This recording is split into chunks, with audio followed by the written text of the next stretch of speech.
Ironside will not be seen tonight, so we may bring you the following special program. Word Balloon is brought to you by the League of Word Balloon Listeners.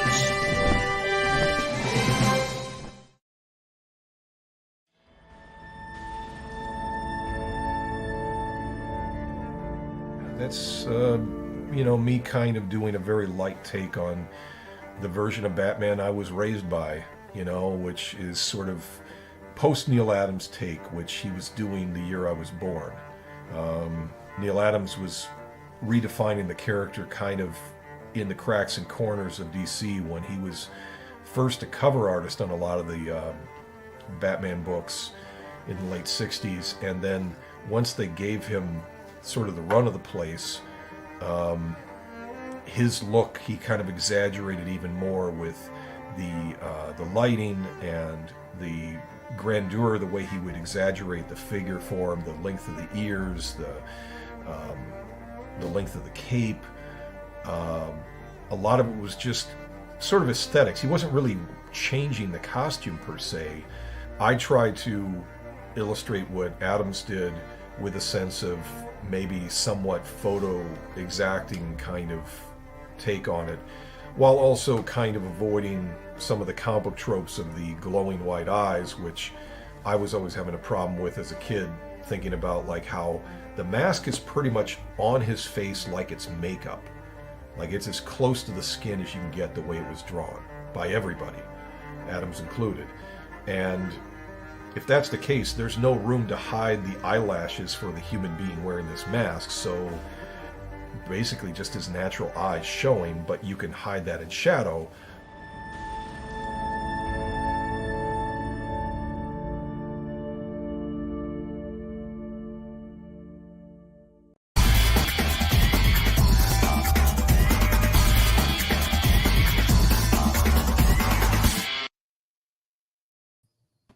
Welcome back, everybody. Time again for Word Balloon Live, the comic book conversation show. John Suntress here. It's time for another edition of the King's Speech. Tom King joins us, and we're here to talk about his fantastic DC books, but I have a feeling we'll be talking about old movies that we've seen lately as well. Welcome back, Tom. I got Ironside this time. Very exciting for people who are listening to the podcast as I listen to it. John introduces you with a new interruption. This time I got Raymond Burr, too lazy to stand up in his own TV show. That's exactly right. Perry Mason, he stood up and walked around. And I suppose I really have I don't know if I want to go back and watch the Perry Mason movies of the 80s and 90s, but you're absolutely right, man. It's can I sit down? We're going to make you a guy in a wheelchair.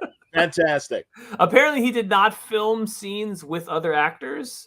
He made them film their scenes off camera because he just wasn't coming in that day. So like this is low Raymond.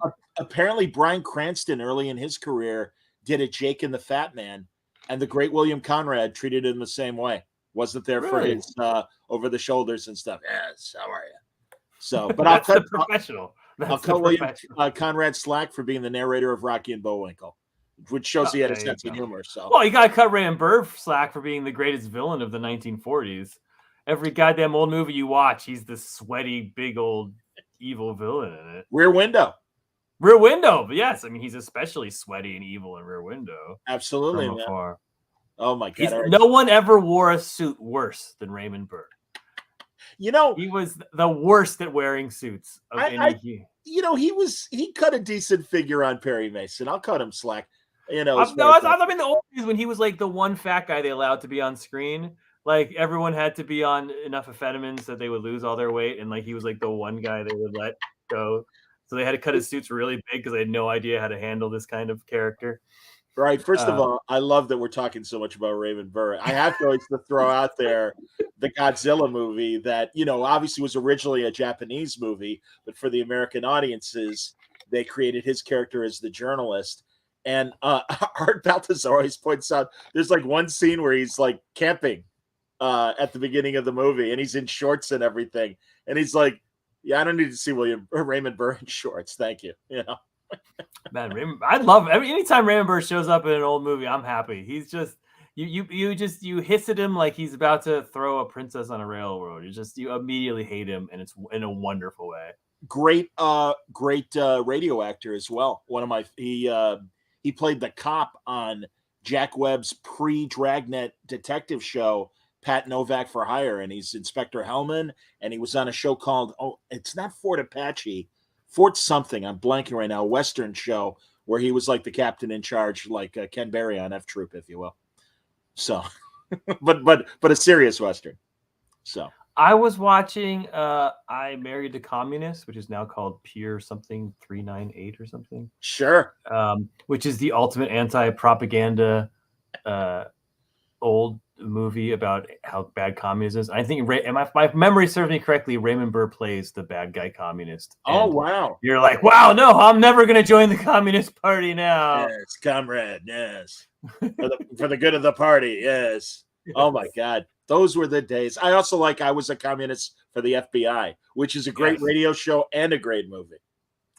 So I married that was a trip of a movie. It's if you want to see that one, it's just absolutely wonderful. Pete Beiser, more comic talk, more movie talk, more Columbo talk. Love these chats. Thank you, Pete. Yeah, well, we've already started with old with Raymond. Absolutely. Everybody's being nice and saying hello. And, hello. Well, how wonderful to see you all. It's nice to be back. This is my favorite podcast about comic books. I listen to it all the time. I just listened to half of your Mark Waid interview. I can't wait to get to the other half. I listened to as I have done for the past 18 years, all of your Bendis interview. And I was remarkably jealous of that interview. Because whenever I come on, it's always like, let me pitch you a book, John, and please let me buy my books. I'm Mr. Buy My Books. I'm a fucking salesman. I'm like, I'm selling you goddamn orange juice. You may as well plug the product. I mean, that's fine, and people are excited about everything you're writing right now. And certainly Mark did it that way as well. No, I know that's kind of part of the gig, and we're all like on the Carson show and saying, please, yeah, but you, Bendis, you have like long-ranging conversations about how life is, and I'm just buy my book, and I'm sure I'll do some buy my book in this thing, and everyone should buy my book because I worked hard on them, and the artists are beautiful, but I also I'm ready to talk in any direction. We can go wherever you want. Well, again, we may as well start, and here's some praise for the sold out first issue of Wonder Woman 1. Can you believe we sold out Wonder Woman number 1? Of course I can. Of course I can. Honestly. It was and that issue was pre-ordered the highest Wonder Woman in like almost 20 years. So, and to sell out at that is incredible. I cannot believe that. Yeah, no, but I really wanted to sell. I've never wanted to sell out more. That's probably why I'm just trying to say buy my book so much, because I knew the Jim Lee cover was coming. That's what I knew. Oh, that's cool. Yeah. But inside, I got to tell you, Tom, and I think you teased this the last time you came on. I love how political the book is, truly. Ooh. And I think it's really interesting, and it's interesting to position the Amazons as, we don't know a lot about them. It is, I think it's I'll be curious to see, honestly, the political reaction if you're grist for the Fox Mill or even the MSNBC side. I suppose those are the two sides in today's political spectrum as far as cable news. But I like this idea. I mean, it's bizarre to me that it is political because this doesn't seem like it would be a political story 20 years ago. It would just be a story. And I just made a bad guy who did some bad guy things, but some people who are acting like bad guys see themselves in the bad guys. And don't see yourself in the bad guy. See yourself in the good guy. See yourself in the compassionate person. I'm rooting for you to be the hero of this story, and not just your own story. I like what Jack says here. Excellent first issue. I appreciated the restraint in not showing Wonder Woman until the last third of the book. True, I got to tell you, man, thrilled, because I always love, although he's on the wrong side of the argument in this story, I love Sarge Steele, and it's always great to see. And as soon as he was interrogating and he had the glove on, I'm like, that's Sarge Steele. That's awesome. So. Well, that was very risky, and I did not intend to do it. I started writing, And I got to page, 5 or 6 or 7, and I was like, oh crap, I haven't put Wonder Woman in this book yet. I am going to get in trouble. We are on page 7, and this book is called Wonder Woman, and I have not put her in. And then I realized I didn't sort of need her in because the whole thing would be about her. And I would write every sort of page. And then I realized, so I was like, she doesn't actually appear until page 18, which is fairly far into a book. And a very old movie influence, Stagecoach is what I think of with that, with John Wayne not appearing until like 30 minutes into the movie with the famous, rolling dolly shot of him with the rifle swinging around. So it was a little John Ford shout out with our introduction of Wonder Woman. That's interesting. I reminded of Orson Welles saying he did I believe it was a stage play, and he back then this was acceptable. He played an ancient Chinese mystic named Mr. Wu, and all throughout the first act, everyone's like, "Mr. Wu's coming! Oh my God! Well, Mr. Wu's going to kill me or whatever." And literally at the end of the first act, there's Mr. Wu, and he said, and in the intermission, the audience is like, "Isn't Mr. Wu great? Can you believe how cool he is?" So no, man, that's good. Yeah, and again, they're talking about the Amazons. We see the bloodshed, and we see the ass kicking that the one Amazon does at the beginning of the story. Honestly, this is very intriguing, and it's I really like where the story starts.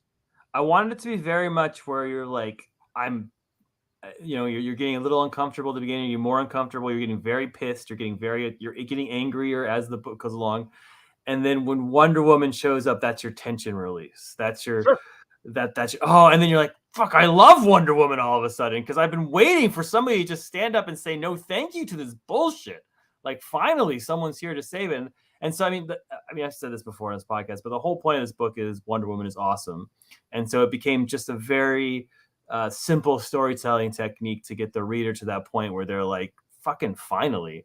And Wonder Woman is there, and she's bouncing a bullet. And of course, Daniel Sempor draws her, this beautiful, muscly Jim Lee kind of style that just immediately transports you to that world and makes you believe in the power of comics, and starts off with just a splash to take on any Wonder Woman splash ever. It was a very big risk. When I turned it into my editor. I was like, I know Wonder Woman does not appear till page 18. And I am aware of this problem with this book. It was on purpose. And my editor, bless her, Brittany, she's like, I think it can work. So they took a big risk because I can tell you 99% of all editors would be like, big note, put Wonder Woman in the beginning of your Wonder Woman book. So I'm happy to report that is not like every issue I do that, where she doesn't appear until the last page. She's in every other page of every other issue. It was a beginning trip. So if that wasn't your thing, you're already through the gauntlet and you're into the Wonder Woman. Well, you're ahead of Kevin Smith back when he did Green Arrow. I remember he didn't show up till the last page of the first issue of Kevin's run. So Bendis didn't put Spider-Man in Ultimate Spider-Man until issue 6 or something. That's right. I feel like you're right. This is an interesting comment from Zach.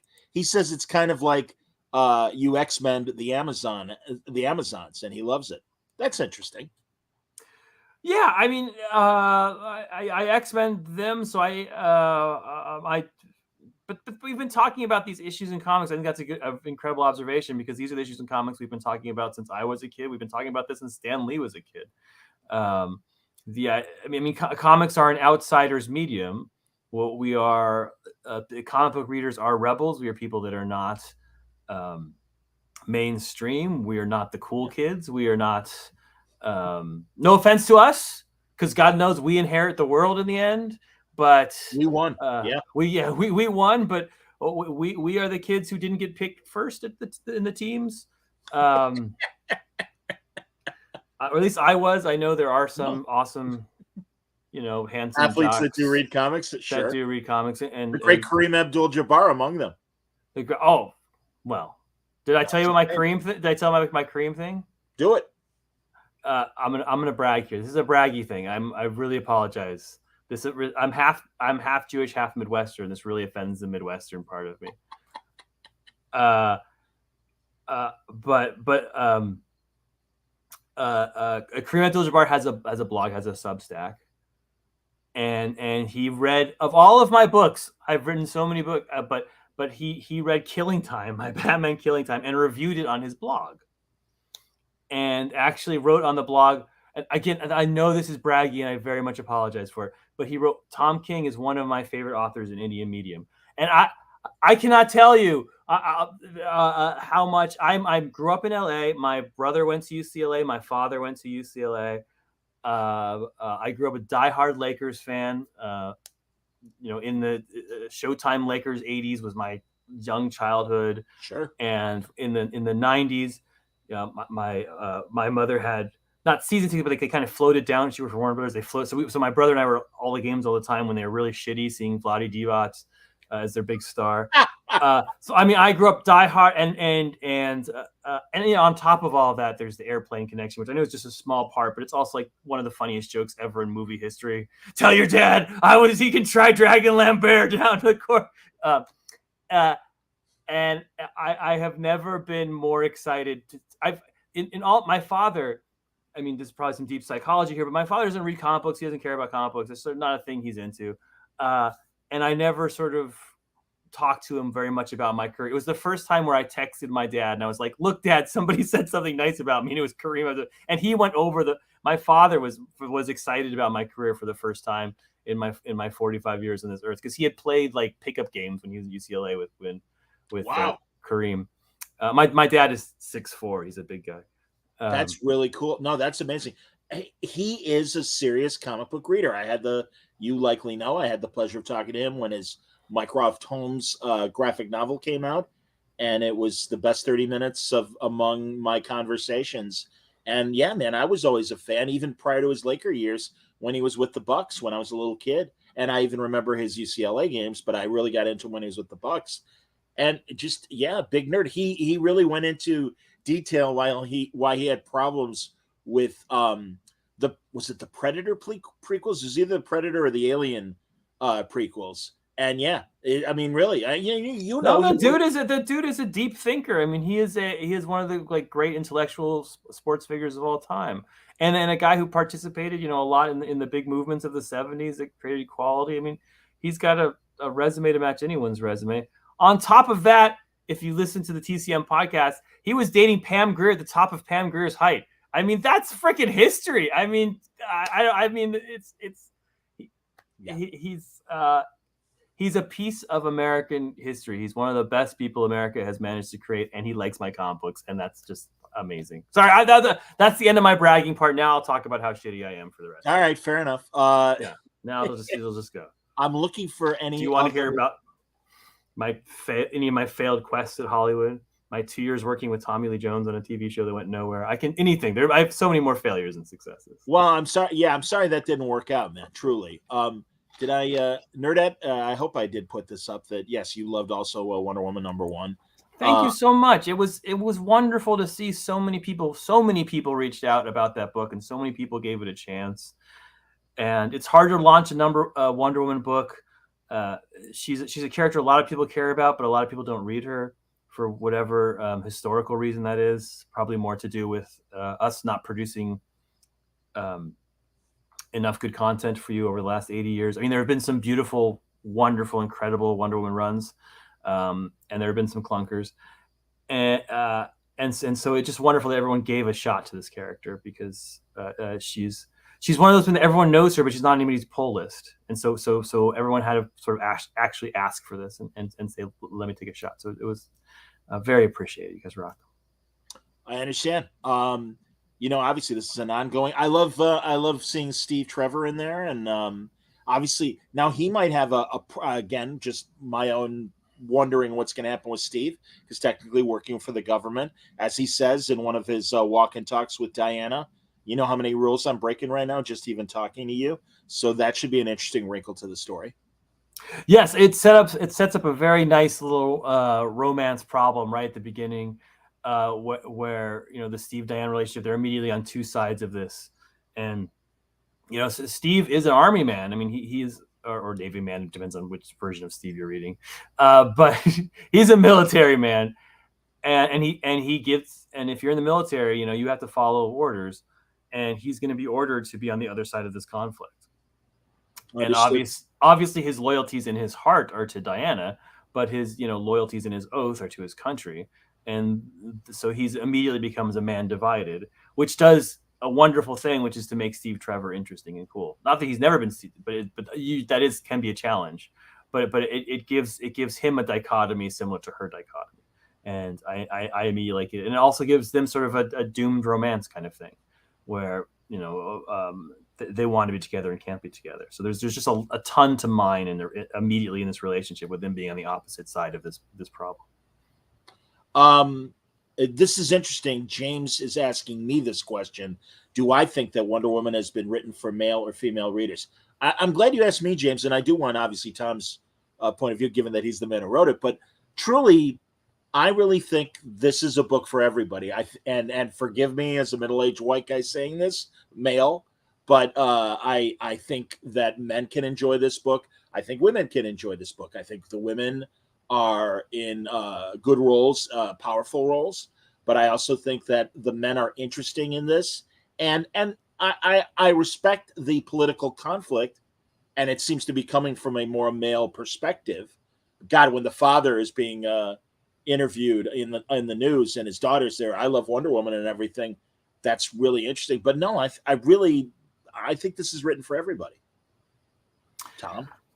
I mean, I'm going to make some generalizations now that, there's going to be qualifiers and real comic historians will come in and tell me I don't know what I'm talking about. Thanks. But generally speaking, the whole comic book audience being primarily male, which it was when I was a child, and is finally sort of breaking in the last 10 years, which has been absolutely wonderful to see. That's like a mid 70s thing. Comic books generally for the first 40 years were always seen as a childhood thing, and that there were comics that were for, there was I did it extensively in Love Everlasting. There were comics that were written for women. Young Love. They're not the most evolved comics. I'm not going to tell you, but they were for, and they appealed to a female audience that sold millions and millions of copies, not to young boys, but to young girls. And they were edited by women. Dorothy Woolfolk and Barbara Friedlander. Freelander, thank you, buddy. Yeah. I think, and Wonder Woman, her appeal and her, the reason Wonder Woman's one of the Trinity is because she sort of was there were only 3 superheroes that survived the sort of Kieswalter hearings, and sort of that sort of 5 to 10 year where superheroes died between 1947 and 1954. And the reason she survived is because people theorize because she had a female readership that carried her through. So yes, it was not always, Wonder Woman was not from her beginning targeted towards male readers, was targeted towards female readership, I would say. Now again, a comic historian's going to come through and tear me apart, but those are just overall generalizations. Well, Nerdette says she will say as a female reader, the book understands women, so that's a nice compliment. I steal this from your good friend John from Kelly Sue. The secret to writing. Kelly Sue says people ask her, what's the secret to writing female characters, and she says the first thing I do is I pretend they're human. That's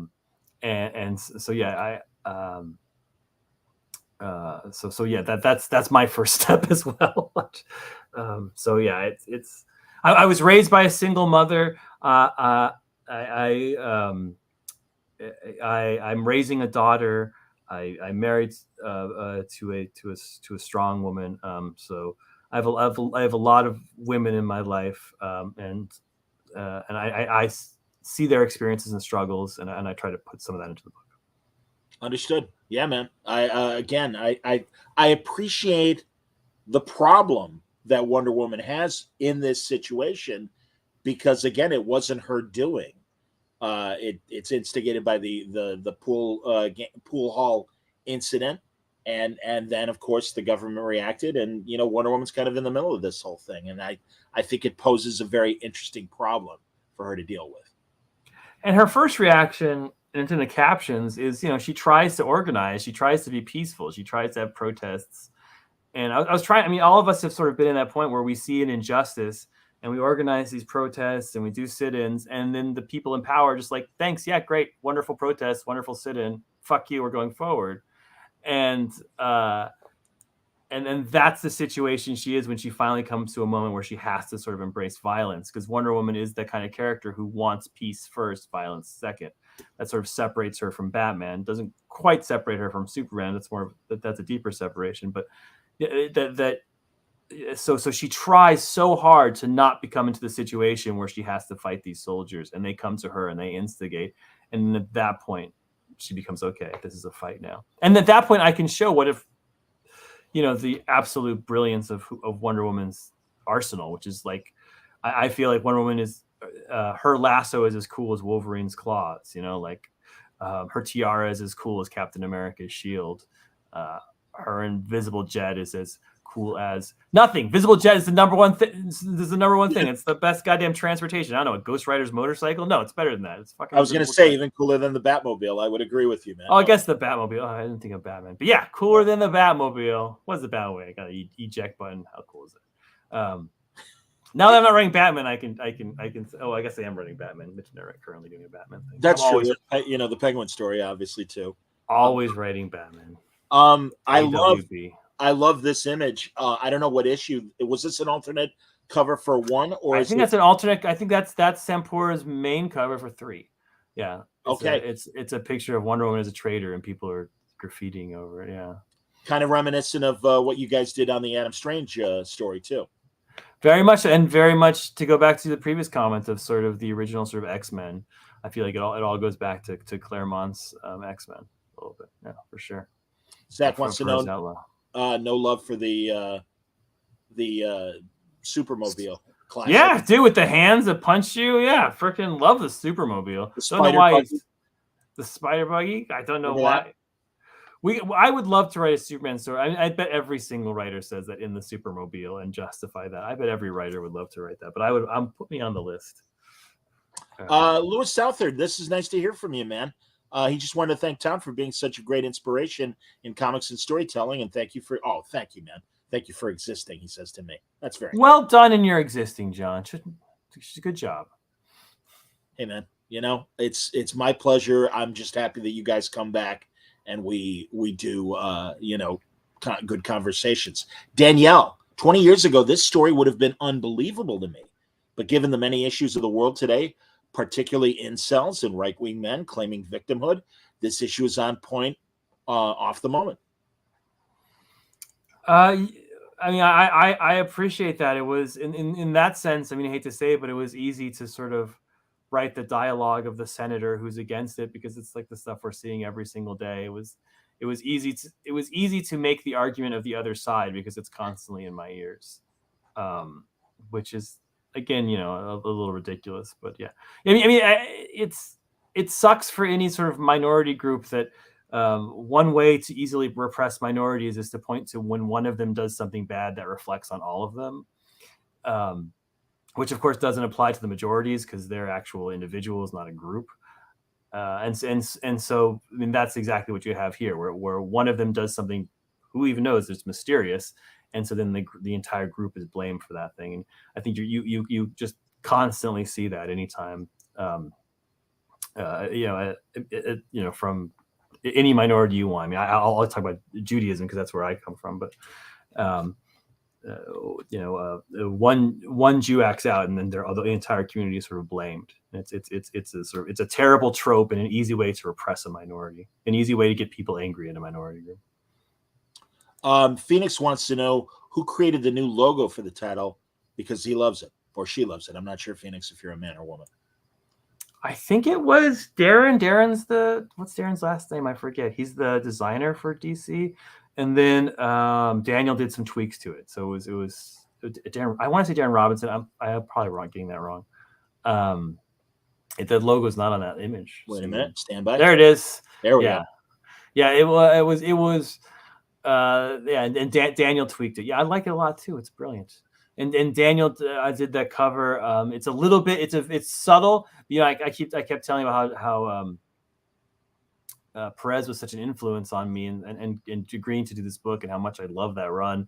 And this is a little bit. There's a famous Perez cover that's just a little bit like this that he kind of took it. It was just enough to kind of dedicate it to Perez, which is kind of a beautiful thing that day. That's excellent, man. Outstanding to hear. Yeah, we all really miss George. Oh, this is interesting.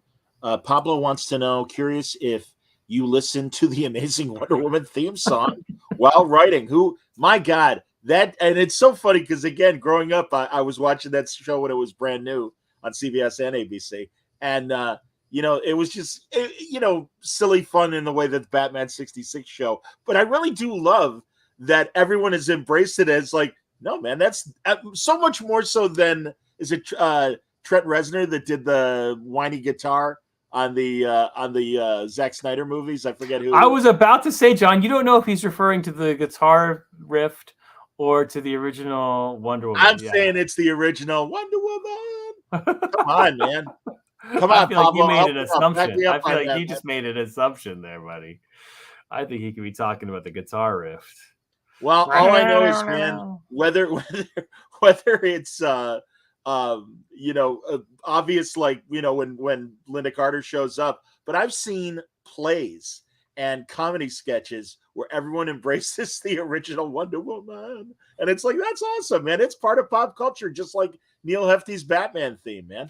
No, I'm not shying away from saying that Linda Carter was a great inspiration for this book, and how much she looks and acts like Wonder Woman. Oh, it was the original. He's saying, he's clarifying. Pablo, thank you, man. Well done, Pablo. And just I wanted to capture how cool Linda Carter is in this book, like how awesome how much she brought that character to life, and how much she just you cannot believe she looks like Wonder Woman stepped out of a comic book and is awesome. And we have issue 7. I'm gonna do Daniel's already done it for the cover, but I'm putting it in the comic book where she does the whole sticking out the arms and twists around and I'm throwing that right in there, man. Because I think it's it's just cool. I'm sorry, I have no other. The spinning into your costume is fucking awesome, and that's her Clark Kent ducking into a phone booth. Yeah, come on, man, it's wonderful. It's absolutely wonderful. I mean, really, truly, that show only lasted 2 seasons, and the fact that we still talk about it and think about it almost 50 years later, I think is incredible. So it's because of Linda Carter, just as charisma personified. And I agree with Pete. She still looks like Wonder Woman to me. She's ageless, and God bless her. And like Chris Evans, such a wonderful ambassador for the character. Very true. Very true. Very true. Yeah. So that's interesting. Everyone is asking other questions, and I promise you we'll get to them. But I really do want to talk about the books, and then we can get into other things. Now, while we are talking about Wonder Woman, many people, and right now someone just asked, can you say anything more about Trinity? Several of the viewers have been asking this question. Absolutely. Trinity, what would you like me? Yes, Trinity is the brand new character. Wonder Woman's daughter. Her name is Lizzie, and she is what we saw of her in Wonder Woman 800 takes place about 20 years in the future. So she's about 19 there, and there are 2 parallel stories that I'll be telling in my Wonder Woman run for as long as they let me tell them. One is the story of Sovereign. And so the story, that first panel where he said, this is the story of how she defeats me. And the idea that there's sort of a secret king of the United States and a secret history of the United States, that Wonder Woman has to sort of fight that power. And she wins because I already told you in the first page, so I can't spoil it. And so that's one story. And parallel to that, the 2 big stories you'll be watching is the story of how Wonder Woman comes to have a daughter named Trinity. How Trinity is, for lack of a better word, created, and the role she's going to play in the DC universe, and all the sorts of mysteries about her. She has 3 lassos. We see in the first. I'm spoiling the crap out of this first issue. You should still pick it up. Just pick it up and sell it on eBay and buy more comics, because that's a wonderful way to. Or pick it up for that Jim Lee cover, which is so brilliant because it completes the triptych that he's doing. But she's there's 2 lassos that have been revealed. There's obviously the lasso of truth, and now there's the lasso of lies, which is in the hands of the king, and then there's a 3rd lasso, the black lasso, which is revealed in 800 to be the lasso of death that kills people. So you'll see how those 3 lassos and sort of their origin stories, and how Trinity comes to have all three of them, and what that means sort of for the mythos of all the DC comics and for the Amazons and for Wonder Woman. And if you're like, I like Trinity, how come she wasn't in the first issue? I want more Trinity content. She appears in the third issue, so you only have to wait 2 more issues to see her again. And then and starting in the third issue, which I can't tell you how excited I am about this. It's crazy. So the first issue was an oversized issue. The second issue, I do the first 22 pages. There's a backup that sets up a new Wonder Woman events that has in the other books. And starting with the third issue, I get to take over the backups. I stupidly volunteered to take it, so I'll be writing the whole issue. And for the backups, there's 8-page backups. I'll be writing 8-page stories that are tales of the children of the Trinity. So it'll be Damian, John, and Lizzie having adventures in the future, because This will be Lizzie a little older. So we're going to go all through the future. There'll be times where Lizzie's 6 years old. There'll be times when Lizzie is 13. There'll be times when Lizzie is 20. And I have a beautiful art. Balin is on that, and I don't want to say it's all ages because you're immediately turned off and you think it's for kids, but it's like all ages, and like how Animaniacs was all ages. And I used to watch it with my mom. It's something that you can take those 8 pages and give them to your daughter and have her laugh, and you can also laugh. So they're absolute wonderful stories about this little family that sort of gets born with these 2 boys and this girl, and their sort of adventures throughout life. And I can't tell you what a joy it is to write. Greg wants to know who the backup artist is and how did you get paired with them? Brittany chose the backup artist, and I'm getting her name wrong, so I am going to look it up before I make a fool of myself. Hilarious. That's what I do, because I am old, and that is, when you're old, you forget the last names of people who are incredible artists. Phoenix, while you're doing that, says that Daniel artwork is next level. I never paid attention. Belaine Ortega. My apologies, Belaine. I've met her, and she's the nicest, most wonderful person. And I cannot tell you how excited I'm about the art, because it's beautiful. And Excellent. it's good. People are gonna. I guarantee, if you read Penguin, I guaranteed that you were gonna yell "fuck" out loud in issue 2. I guarantee you were gonna go, "Oh, this is the noise you're gonna make." Oh my goodness, it's too cute on issue 3. Where you're just gonna be like, you can't, and you'll just want more. I guarantee it. People are curious about the new Trinity. Alex says, did you ever decide what to call John, Damian, and Trinity? My choice is the Triumvirate, like the Triumvirate. I like Triumvirate. There you go. And no, I do have a thing. I'm not sure I love it, but I wrote it. So maybe it's Triumvirate, because that's a good one. So maybe I'm just going to steal that. It's possible. But I put a thing in. I don't know if people are gonna like it or hate it. My kids liked it, and then they hated it, and then they liked it again, and now they hate it again. So it goes back and forth. I think it's okay. So you'll find out in issue 5.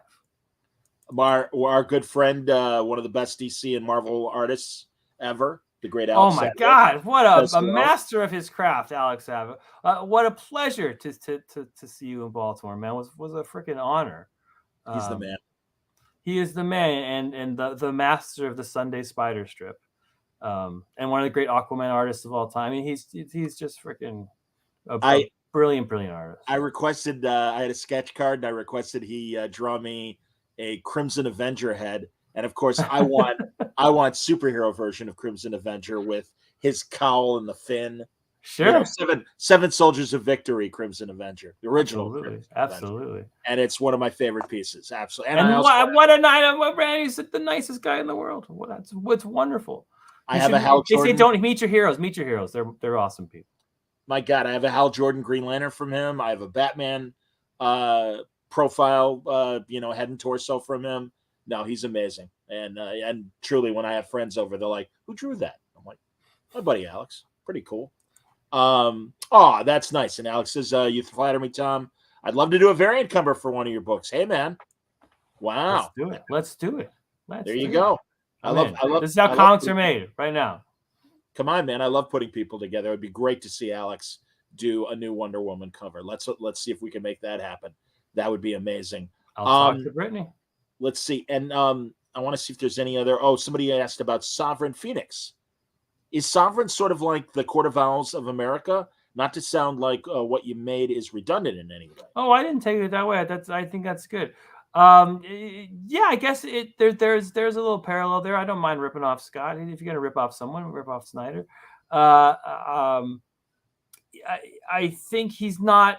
I don't know. A Court of Owls is kind of like a secret society that doesn't have a central leader. I mean, they've kind of put in central leaders here and there, but the original concept was it didn't have a central leader.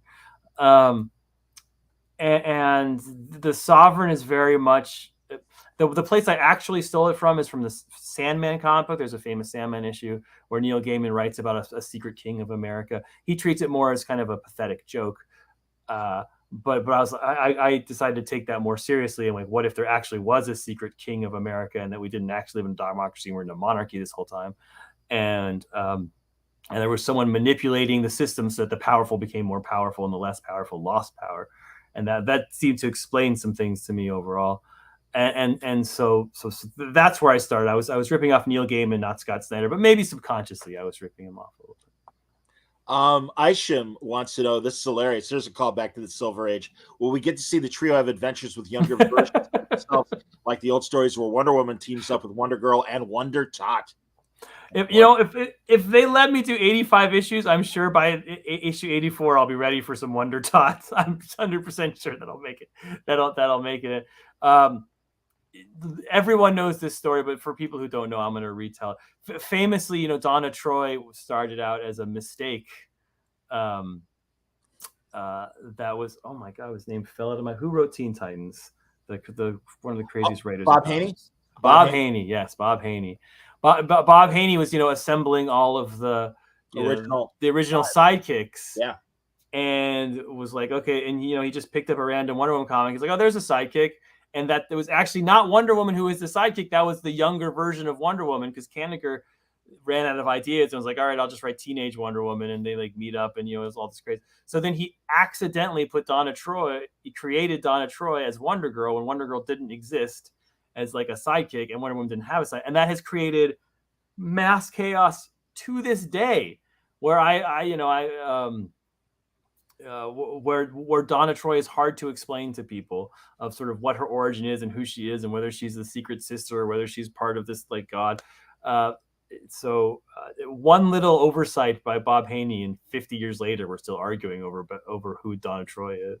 Created some great stories like Who is Donna Troy, for example. One of the most brilliant stories, God. And I loved their story in Wonder Woman 800, and of course Diana refers to her as sister. And it's like, yeah, man, that's awesome. I remember when our buddy Susan Eisenberg, the animated Amazon, as I like to call Susan, the voice of Wonder Woman. Animated Amazon. What a wonderful, that's perfect. Say, I'm for radio. I know how to do a good alliteration, but I remember she's repped by the same agency as Gal Gadot. And, wonderful. And they were both in the waiting room for their respective agents. And Susan just kind of is like, hi, I don't mean to bother you, but it's really nice to meet you. I'm the animated voice of Wonder Woman. And apparently Gal Gadot immediately stood up and went, sister, and hugged her. And it's like, good Lord, Susan was walking on the air the rest of the day, which I love. I think that's awesome. That is a very sweet, nice story. But I was really hoping it would end with Gal Gadot was like, go fuck yourself, I'm Gal Gadot. Just so it would be the most bizarre story you didn't expect coming. You're like, oh my God, she seems so kind. That's very, very fair. Well, let's because good Lord, we've been talking for 45 minutes, and I love that we're talking about Wonder Woman as much as we are. I told you I was just being by my book again. I fucked it up, John. Well, there's more. I messed it up. Oh no, there's more. And then of course we got to acknowledge Penguin. And man, I loved him in your previous story, but it is great to see the return of the Help. I think a fascinating character. I adore this character. It was, I saw how much success James had once I left Batman, and by saw I mean I was incredibly jealous of that he had created sort of these young female characters that hit with the millennial audience. Sure. And so I was like, oh well, I'll just create a really old white guy. Well, it's a really old white guy. I appreciate it. Yeah, but no, so an intriguing villain that, despite his age, could go hand in hand with Batman and then really mess him up. And this issue 2 of Penguin and stuff, the whole story, Tom, this is really, really great. and it is really great to see Oswald try to reclaim his empire, although under duress as well, with the Wall's influence and everything. I think this is a really intriguing story. I think this book went very much under the radar. I very much chose to be like, okay, I want to put all my promotion and marketing behind one book, and let it be Wonder Woman, because that's a key book. And I really thought nobody would read Penguin because I just basically had not promoted it, because I didn't want to. I mean, my Twitter feed is so boring. It's always buy my book, and it's enough that I do for one book. To do with two, I think people would just puke. And so I was amazed that anyone bought this, that anybody read it, because I adore it. It's very bizarre that right now in this moment of history, I'm writing DC's nicest, kindest, coolest character, and its scummiest, meanest, horrible human being character that is the Penguin. It's one day I do one and one day I do the other, and it's a very bizarre coincidence. But yeah, I love this book. I adore writing. I love gangster film. I love Goodfellas, love Godfather, like every stupid guy my age, whose father my age. I loved The Sopranos. Peaky Blinders. I like gangster shows. I like shows that are about guys who think they have moral courage, but then just end up being assholes who torture other people. I don't know. That's my kind of thing. And the idea that Penguin is the master of crime in the place where Batman lives, which doesn't make any logical sense. It's like someone's like 2 and 2 are 5. Why should Batman ever have a master of crime in Gotham City? The guy can fucking beat up Galactus. Why would a guy who says whack, whack, whack actually exist? Why would Batman just constantly throw him in jail and have him in jail forever? Like, that was like a fundamental puzzle that had to be solved. And that's the question that this answers. Why is Penguin smart enough, savvy enough, evil enough, willing to do most horrible things enough to survive and thrive in Gotham City? And so that's essentially what the book is about. And I love it. I know that obviously in Gotham we kind of see the rise of the Penguin, the TV show. But am I right? Him being this kind of inside gangster and everything, didn't it start in like No Man's Land and in that era of, when Denny O'Neil was still editing, and that's when Ruckel he went from being, he was basically almost all the characters in sort of the Dick Sprang era, which was defined those characters, were basically versions of Riddler, what Riddler has become to this day, where they would sort of challenge Batman to some sort of puzzle and he'd have to solve it. But sure. Joker's puzzles would be funny, and Penguin's puzzles would have a bird in it. Like it was, and then of course he became, I think defined by Burgess Meredith for a long, long time. I think finally Denny O'Neil started to take him seriously as kind of a gangsterish villain, and then he sort of started to evolve in that way and got the Lounge and got sort of the gangster reputation. And then there's been some brilliant. Jason Aaron's won before now he's dipping his toe back in, but his one huge contribution to DC Comics was writing one of the great Batman stories of all time, which is a Penguin-centered issue about Penguin's origin. It's brilliant. Look it up. It's wonderful. So look what I have right here from when I was a child. I have my Batman greatest stories ever told sitting on my desk. Classic.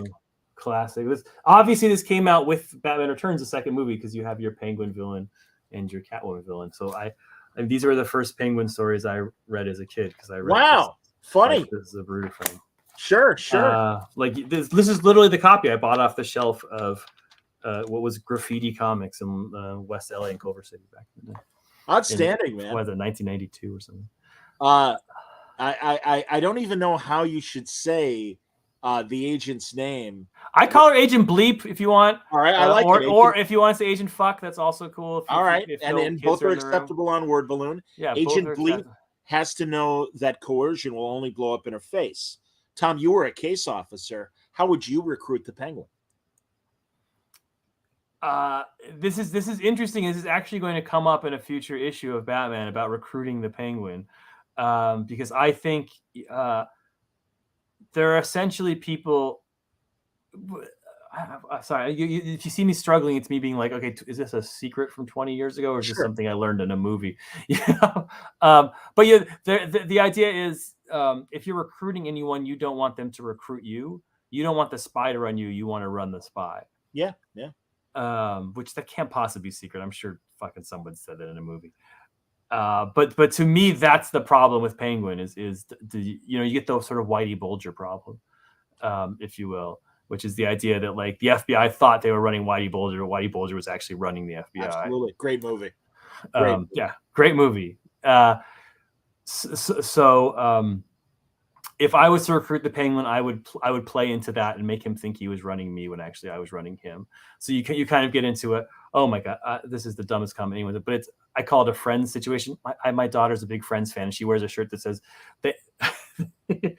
they don't know that we know that they know that we know. That's like she wears that shirt all the time, so that's what comes to my head. But which is a Joey quote if anyone's a super absolutely. Friends listener. When I get my haircut, I don't know if they have this franchise nationwide, but we've got a big thing. It's Floyd's 99, just like Andy and Mayberry. Ooh, Floyd. What's a haircut? Yeah, sorry, buddy. I know. Not to rub it in. It's been a while. But every time I go there, and of course it's because Friends reruns like run almost 24 hours a day. But they always have their big screen TVs, and I'm watching a Friends episode. It cracks me up. So, and in fact, the barber even noticed, and she's like, "Oh, you like Friends?" I'm like, I don't need to watch it at home because you guys always have it on. This is great. My daughter loves 90s and aughts sitcoms. That's like her. She's a 13-year-old.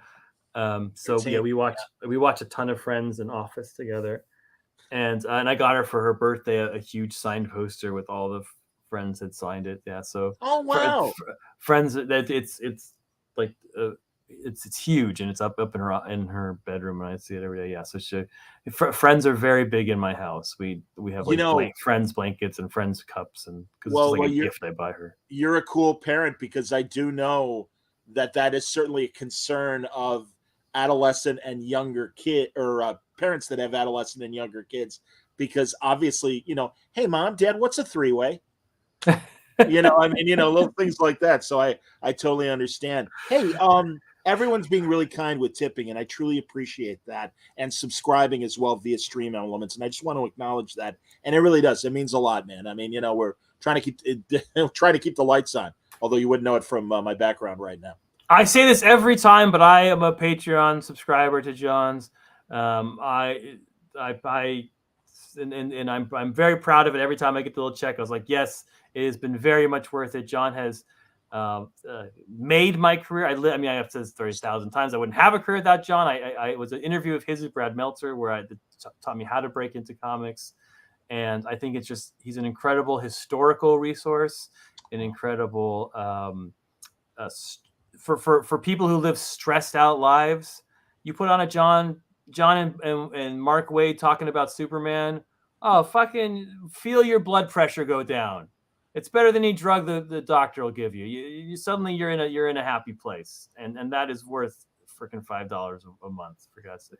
Huge compliment, and truly, when creators come back, it means a lot. And the other great compliment I get from listeners is that I keep them company when they have a mundane job, and they are allowed to listen to a podcast at work. And that's why I don't mind doing long shows. It's like, no, I do the same thing when I'm, believe it or not, working out or running my errands. I'm listening to podcasts. I don't know if you knew this, Tom, but they just dropped today a 2-part Fly on the Wall, the SNL podcast, and it's a tribute to Phil Hartman. The first part is 90 minutes long, and it was live at Groundlings, and they have a bunch of old SNL people that he worked with talking about it. The second part is 3.5 hours long, and it's people that weren't at the Groundlings, but just Sherry O'Terry and Will Ferrell and all these great SNL people, and Mike Myers. At least that's the first 3 that I've heard, and I haven't finished the first hour, but it's all these other SNL people talking about how great Phil is. And it's like, great. That's what I try to do when we have a long talk, or Bendis and I have a long talk. Yeah. So thank you. I know. I couldn't agree. When I see a Bendis followed by a Bendis, I'm like, oh, good. Now I can do all the chores in the house. Like the dishes will be done. All right. If I had you growing up, do you mean how many fights with my brother or my mother I would have avoided? Because I wouldn't mind taking out the garbage if I could listen to something at the time. Gail chimed in, and Gail Simone, weird. Hey, go eat some circus peanuts, lady. How about that? All right, there you go. Oh my goodness, she's trying to fight with Gail Simone. Give me a the break. Kindest, nicest person who's never done a mean thing in her entire life. She knows I love her. The I love her. Epitome of empathy and wonderful. Again, another wonderful creator who comes back and has new conversations, and it means a lot. Gail, at one time I did think that I offended her because I shot back, and I'm like, "Hey, I'm sorry, I didn't mean that." She's like, "John, I can handle a joke. Relax." And I'm like, "All right, sorry." Gail's awesome. I love Gail. Gail is one of the great writers in our medium, and one of the people who changed. I mean, I've said this before, but she changed how literature is written. You can do a lot of things in comics, but you're not going to change how literature is written. But Gail Simone did that. Hey, Gail, I just want to point out what Zach is saying. When is Gail coming back to Word Balloon? Yeah, when? Yeah, when? That's a good point. All right, let's. I'm gonna expect an email, Gail. I miss you. I truly do miss. I haven't seen her at a show forever, and I would love, again. And I'm not going to Baltimore, or I'm not going to. New York, so. I love her Wonder Woman, and having reread it, talk about just great about the idea of absolutely Wonder Woman as the barbarian, as the warrior, as badass. Like it was. In reading a lot of Wonder Woman, sometimes you can fog over, and it was just a joy getting to her book and just seeing a story told well. I want to put that out there. Completely agree, and I agree with what Gail's saying. It's excellent, and the art is gorgeous. 100% on all that, Gail. You're absolutely right. And thank you, Seb, for the tip. And thanks, Gail. We think the world of you. So truly, that means or at least we're paid to say things like this. Well, listen, because again, I really want to talk even more. But good Lord, anything. Street. And I told you this when we talked. Look at this cover. Look, and do you know there's a mistake on this cover? Tell me. Poor Jorge, who is a goddamn comic book genius, and I say this as one of the few artists I quote unquote discovered. I cannot tell you what I'm going to see him in a few days at New York, and I'm very intimidated to meet with him because he must hate me for making him work on this book. I feel like he might slap me in the face when he sees me. But I never do art suggestions, and this is the one time I suggested. I texted Jorge and I said, "Dude, we have to brag about what we did. We told a story with 25 characters." And for the rest of time, I was like, "Can you just put one image with all the characters on it?" And he's like, "Oh, thanks for ruining my fucking weekend, Tom." Hey, man, this should be a print or a poster or something, because truly, and my God, the love you guys are showing to these first issue special characters. Again, old enough to remember when that shit was coming out brand new. And, God, it's fantastic. So he put this, and I thought I loved it. Everyone saw it, they loved it, and it went out into the world. And I looked at it, and I just wanted to count because I wasn't sure the exact count. And then I noticed that Orion is missing. Oh, sure. And I was like, "Oh, is Jorge trying to send like a secret message? Is it like a thematic thing? Like, oh, wow, this must be some deep sort of thing." And then I get a frantic email from Jorge. "Oh shit, I left Orion out." So he added Orion back. So this is not the final cover. The final cover will have Orion in there. But it was very funny because I really thought he was trying to do some subtle God is missing from the picture or some sort of deep message. But it turns out he had just, it was so many characters we'd actually accidentally left one out. I'm going to go back because I didn't see the comments. Man, all the creators are coming and watching. This means so much, guys and women. Mark Wade. This is the best industry in the world. Mark Wade. He wants to know how many Batman stories have been told. Not enough, my friend. Not enough. Hey, and he said, I don't know if you got to this part of the word balloon conversation, and he's like, "I'm so mad at Tom. He keeps grabbing characters before I have a chance to write them." I did get to that, and I'm currently writing a new character, and I guarantee it's not one that Mark had on his list. So next one, Mark, you're gonna be like, "This is not the one." And by the way, back to Danger Street, I'm so with Gail. Dingbats, the original Outsiders. who are the original creepiest Outsiders, group who of are very badly written, and only appeared once after this in the background gag of a Morrison comic. So this is their third appearance in comic book history. insane, absolutely insane, and truly, Codename Assassin. How many times has he shown up prior to Danger Street? The worst superhero name of all time. If his code name is Assassin, don't put it in your name. What does he do? Like... Great costume, though. I love his costume. I always have. So my that's name cool. is Gmail password farthead McGee. You know, it's like .com. Yeah. Like, holy shit, I know his Gmail password. It's in his name. And I really hope somebody picks up Lady Cop and gives us more stories with her. She's incredible. Everybody, man.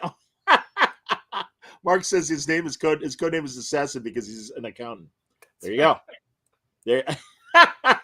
And also, Wade says, I was going to do a sequel to Animal Farm, you jerk. It was my dream. Oh, I'm sure. Yeah, that was your dream.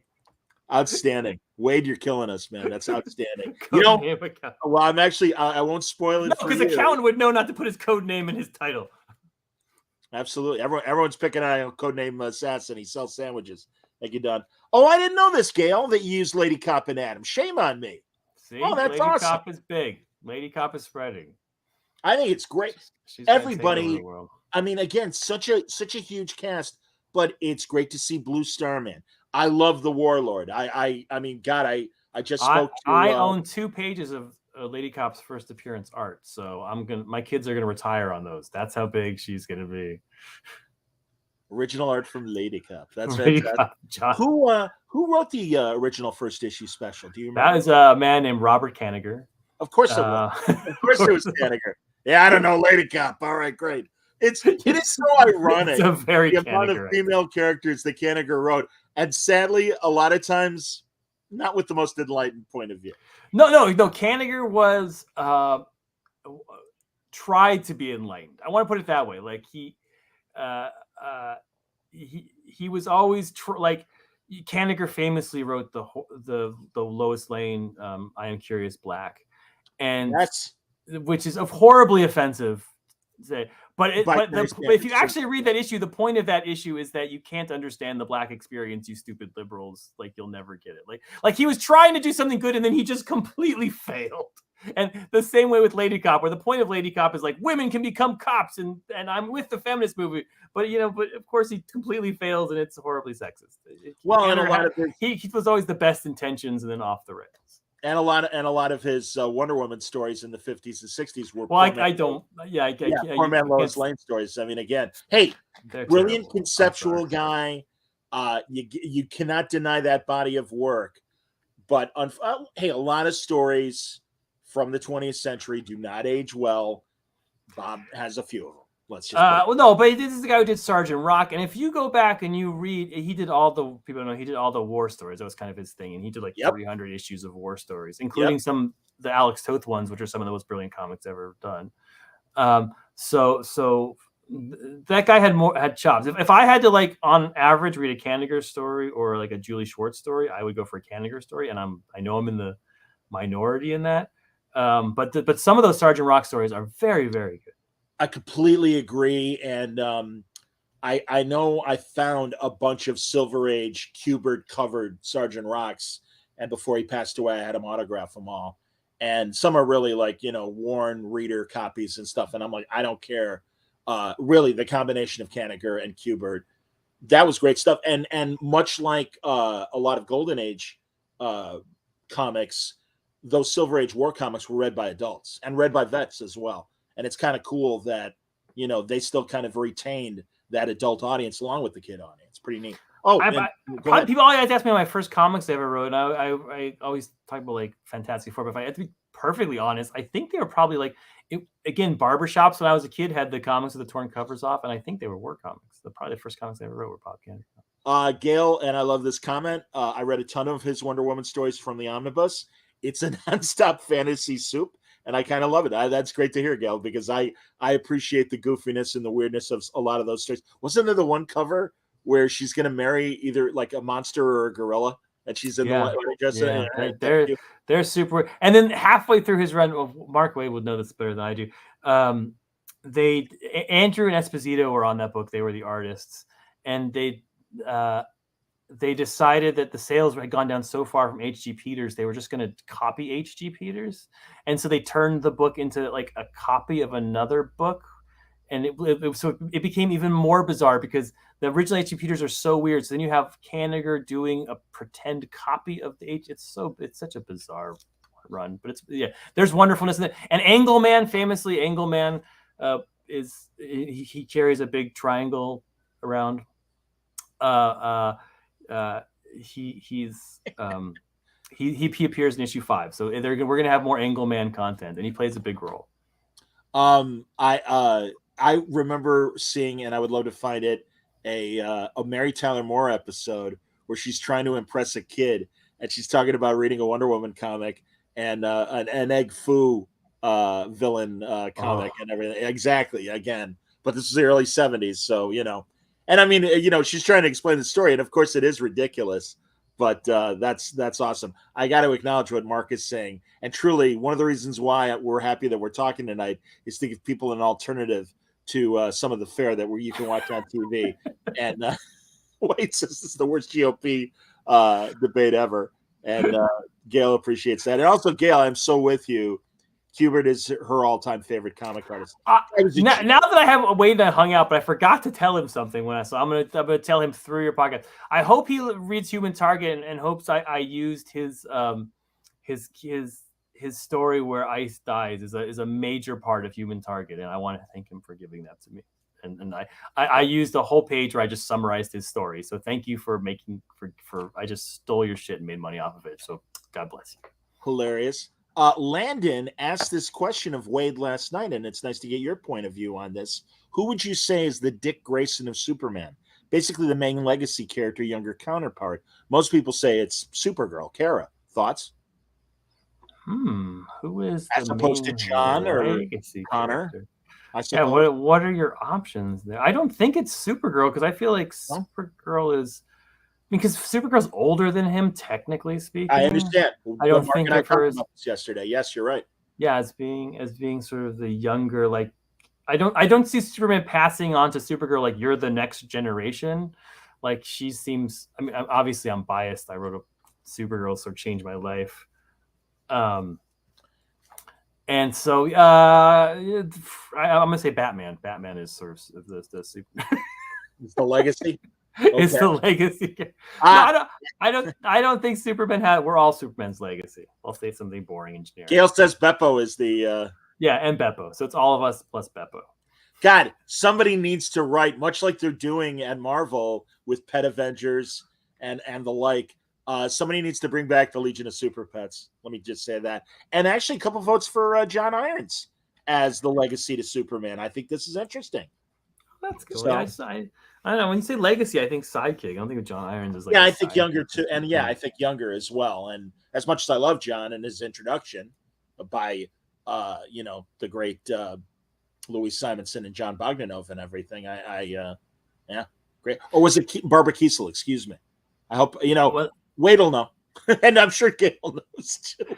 Well, I was just listening to you and Dan Slott and him talk about giving Spider-Man a sidekick for the first time. So maybe someone will come along and give Superman a sidekick for the first time. Well, and of course, in Wade's World's Finest run, we had this. That's true. That's true. And in my first novel, which I don't recommend anyone buy, please don't buy it. But it's about what if Superman had a sidekick. That's how I started in writing. But the only thing good about that, the thing I like about the novel is the name of the Superman character was Ultimate, so his sidekick was named Penultimate. So I thought that's great. Oh, that's before, but I love it. Ultimate and Penultimate, yeah, because he'd be always second best to Oh, I understand. That's good. That's great. Also, Mark Russell had that Ultimate and Penultimate thing going on at Ahoy. I want to say Ahoy, sponsor after me. All right, fair enough. He owes me royalties, Mr. Russell. Mark's coming up in October. Because I love Mark. I was very much voting for him to win the Eisner for Best Writer of the Year. Brilliant man. Oh, excuse me. No offense to James, who won it, but he's won it. Tom Pyre wrote the Penultimate and Ultimate stuff at Ahoy. Thank you, Mark. There you go. Well, another brilliant writer and very cool guy. So I'm with you, man. I love Tom Pyre. I love his Legion. All right, let's see here. What the hell here we got? Sweet. No questions. Now I can Yeah, just no. talk There's about old movies. still plenty. Oh, God damn it. Did I? Oh yeah. Did I ask this question regarding Danger Street? It was amazing. How'd you come up with the philosophical debate between Manhunter and Codename Assassin? Yeah, that's one of the issues I'm most proud of that I've ever written. Issue 9 of Danger Street, our sort of bottle episode, where we, the whole where we take a break from sort of the general format of the series, and focus in on sort of one very bizarre moment in time and how it reflects sort of the bigger themes. I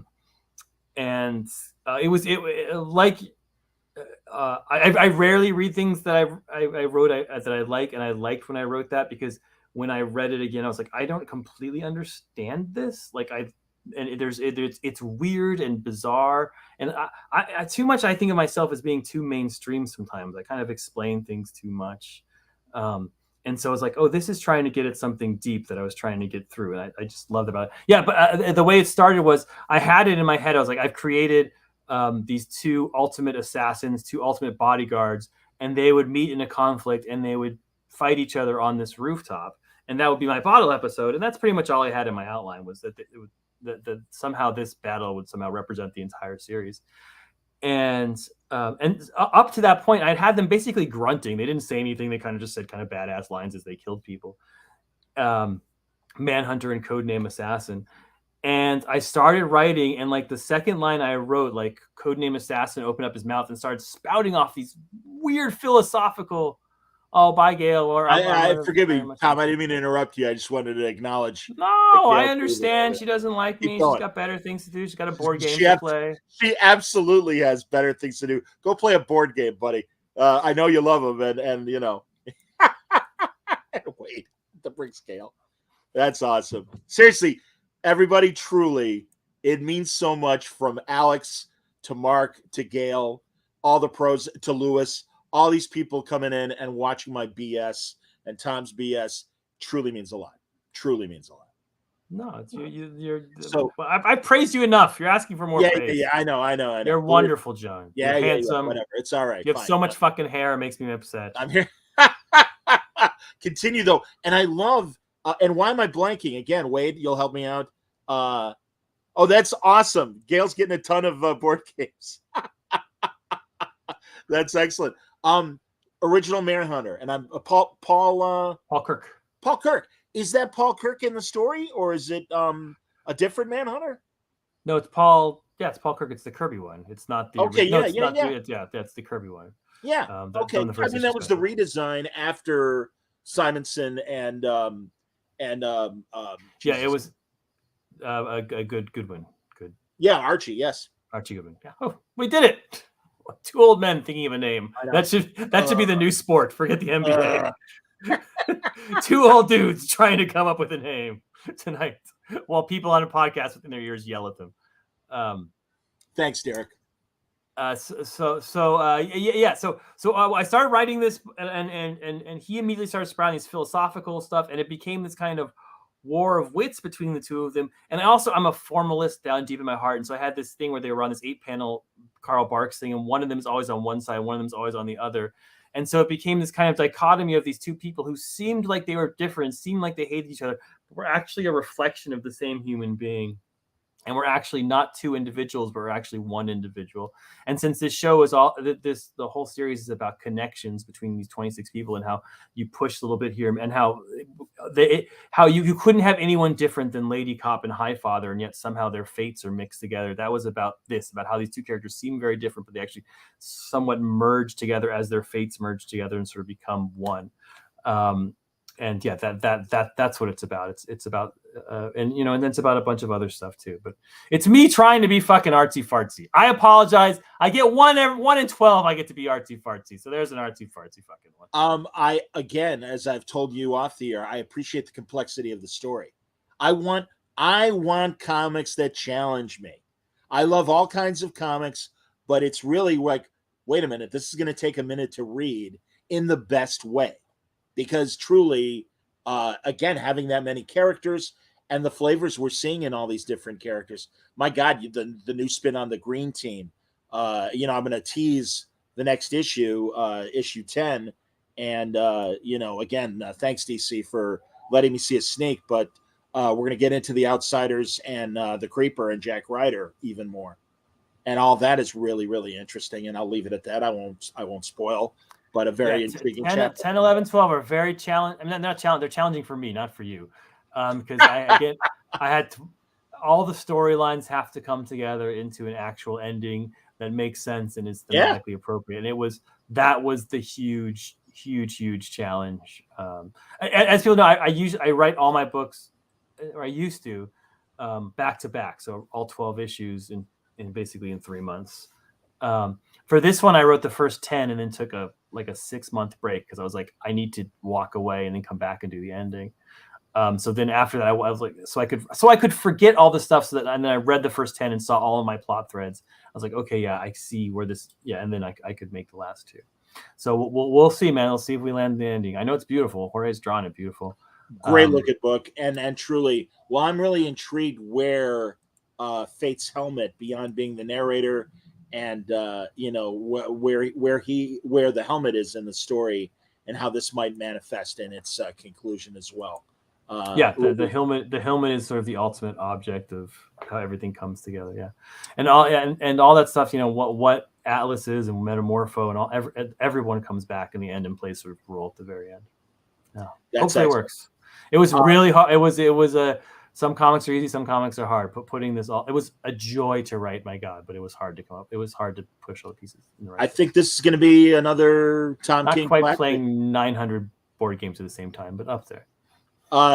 Mark wants to know, by the way, if you're as good as Gail at getting grifting swag. No, I'm fucking terrible at it. Have you ever succeeded at that, Mark? I'm also not as good at Mark as giving himself awards at reward shows. I had to tease him. Did that happen at the Ringos? No, there was a wonderful, absolute wonderful moment. Mark is part of a committee that gives sort of the Ringo Award, like the book that. Sure. I'm going to embarrass you, Mark. I apologize for this. And everywhere they give a book that sort of Ringo would have been Michael Ringo, if people don't know, who was a famous and just glorious comic artist, best known for his brilliant runs with Mark on The Flash and Fantastic Four. Absolutely. I own 11 pages of the Fantastic Four. It's my favorite FF run. Wow. So take that, Jack Kirby. I think it's just the most brilliant FF run. I'm not talking. I know people go with the first one set the boundaries and John Byrne. I'm just talking. If I had to sit down and read the Fantastic Four, I would read Mark Waid and Mike Ringo's Fantastic Four. That's where I would say. I'm with you. Just for fun. I mean, for just my own personal taste. Rebuttal from Gail Simone. It's not my fault. People like me. I understand. That is entirely your fault. That's absolutely. You are entirely to blame for people liking you. It's because you're wonderful. Early on, I got sucked in. I got sucked into one of Gail's Twitter things like, hey, Natalie Portman's cool. Has she ever made any nerd movies? Those kind of obvious, like she's messing with us. And I can't remember which one specifically, but I fell in the bear trap 100%. Good Lord. Tyler, he's right. Much like Stuart Smalley, Gail's good enough. She's smart enough and dug on it. People like her. Absolutely. Wait, so let me finish Mark Waid. So Mark is on a committee of people who knew Mike Ringo, and every year they give an award for a book that Mike would have loved. And it's a very touching sort of moment where they all come on stage and they all talk about him, and it's quite wonderful. And this year they all got on stage. There's 4 of them. And they're like, which book would, and then they were about to give the award. And then they all kind of conspired in the corner. And they announced that Mark's own book had won the award. They had not told Mark that this was happening. He did not give himself the award. But it was wonderful to watch live as Wade, as it occurred to him that he's in the position of having been on a committee that is awarding himself, that he's basically the Dick Cheney of comic books, where he's like, who's vice president? I am, bitch. Napoleon crowning himself emperor back. I found but so well deserved. We do talk about it so much yesterday, but World's Finest, it's my first read whenever it comes out. I think it's brilliant. I think it's a way forward for I think it's almost radical because it's a way forward for comics that we've been lacking for a long time, in that it's modern, but it also appeals to kids, which is hard to do. That's very hard to do. You Yeah, know, my 9-year-old reads it, my 14-year-old reads it, I read it, and very few comics can do that these days, and that's why it's something where Ringo would love, and so it was a perfect moment, but it was also very funny because it was a committee. That's So awesome. I loved it. The Ringos is a great. If you haven't been there, it's a very fun ceremony. It's very chill and weird stuff happens all the time. I was honored to be part of the judging committee a couple of years ago, and it meant a lot. And I got a lot of hundreds of comics to go through to make sure that I knew what I was talking about and voted correctly and stuff. And yes, I agree with Zach. Mark is rocking it at DC. Completely agree. And Gar too says good, consistent storytelling. Yeah, man. No, he gets both universes. He gets Marvel. He gets DC. I'm sure if given the opportunity to write the Thunder Agents, we would get amazing stories from Mark. People were asking, would he ever want to write the quality heroes? You know, not quality. Charlton. You know, Blue Beetle. Question Nightshade. How did this become the goddamn Mark Waid podcast? He fucking was on last night. He didn't have enough buy my book. Now I got to. By the way, I'm Archie obsessed now. All my kids are Archie obsessed. Mark Waid writes a brilliant Archie too. I just want to. Yes, he does. My God. But besides that, no more Mark Waid praise. That's it. But we're over. We're done. Dylan wants to know what my favorite current DC book is. Not because he's on the show, and honestly, it's a multi-tie between many of the current writers, and certainly Mark and Tom are part of that pantheon because they're writing. Really, you hear me gushing about Danger Street, you hear me gushing about Wonder Woman and Penguin, and Tom gets it, and Mark gets it, and that's what I'm looking for. Is that kind of clarity? I mean, I'm excited. I haven't had a chance. I don't think it started yet, but I'm really excited for the new Alan Scott book. I haven't read the new Wesley Dodds Sandman book because DC's been incredibly kind and given me some advance notice on a lot of books. Marvel does the same. And no, it's truly. I just bought my Companion Mystery Sandman Theater. Oh, that's great. Yeah, I saw it. I saw it on the shelf and bought it immediately. I always give it up to Matt Wagner and Steve Siegel and Guy for making that incredible book. And it was just so great because it's little frail Wesley Dodds who you would never think to be a superhero, and that's why he was awesome. And I love that Starman crossover that they did where Wesley was in his 90s and holding the gas gun. And I believe James wrote that chapter. And he's like, look at him. And I forget what villain he was, staring down. But he's like, he's in his 90s. He's like, look at him. He's smiling because he's like, you don't know who you're dealing with, pal. I've been doing this much longer than you've been around. And you don't scare me. And it's like Wesley Dodds, everybody. He's the man. So, yeah. I do miss comics like that, like weird comics that are drawn in indie style. It's amazing that those comics used to be like, could be hits that could sustain like 50 issues. It's depressing that those comics don't. But truly, Tom, you're working with amazing people as well. Jorge is a great example of that. Everybody, Mitch and Clay, truly, man. Oh, that's interesting. Tyler says you have to have a Riverdale comic in you. The public demands it. Oh, I've got Riverdale in me, baby. I'm ready. I'm ready to go. No, I cannot tell you how much Archie is in my life. That's a ridiculous thing to say. My two youngers, my daughter's 13, my son is 10, are Archie obsessives. They buy every single digest. So my house is, to my wife's discontent, is full. Every surface is covered with some sort of Archie thing. And I tried to ignore it for as long as I could. And then I slowly got sucked into it. And I recently bought way too much Archie art because I'm going to do a wall of my house in Archie art to Archie commemorate, because it's now been like 3 or 4 years where this is kind of like, if they're relaxing, we talk about it. It's like Archie's like a thing in my house that is ridiculous that has entered my life at such a time. But it's going to sort of commemorate this moment of their chat. It's also just a way to be justify buying a bunch of art. But I'll pretend it's for my children. So I bought. I'm going to do a beautiful wall of my house. It's going to be all Archie art. I can't wait. Are you buying DeCarlo? Or are you buying Stan Goldberg? Are you buying? I'm buying. Of course, I only want the expensive stuff because who wants? So yeah, I'm buying. DeCarlo and Lucy and Bob. Oh, Bowling. sure. Any Montana? Any Montana stuff? Well, Montana left. He did the first one, and then he went to the comic strip for 50 years or something. So I'm only buying complete stories. So if you want a Montana, you're getting Sundays and strips, and that wouldn't kind of line up on the wall. So I haven't bought any Montana yet. But the focus is generally on DeCarlo, who I think is the Carl Barks of Archie. Yes. And his cartooning is just absolutely wonderful. So, but yeah, but a lot of, I'm only from the early 60s, late 50s, because I hate money. I hate having it. I want to just throw it out at other and again, I want to acknowledge how great Dan Perrin is doing. And in fact, on social media, he posted a gorgeous Sabrina as a Playboy bunny. And I always love, like, he has Betty and Veronica as, like, Vampirella, and I'm maybe Red Sonja. Well, maybe it's Cherry as Red Sonja. I'm not sure.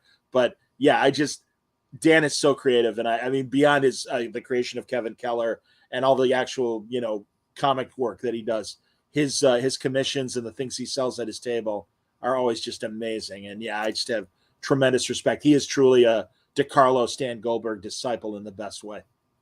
He worked with DeCarlo early in his career as literally by his side kind of thing. Wow, I didn't know that. Cool. Yeah, so he's definitely heir to the throne, and I mean, Dan knows this about me because I always seek him out at cons because I buy his covers and put them up on my daughter's wall, and so we've had many discussions about our shared Archie love, and he's a mensch. He's just a very nice guy who has very good. And I was talking to Amy Chu about this because I was at a con with Amy Chu. And I said, "Are you the most traveled?" Because she goes to a lot of cons. She's a con expert. And she's like, no. Dan Parent. Dan Parent's number one.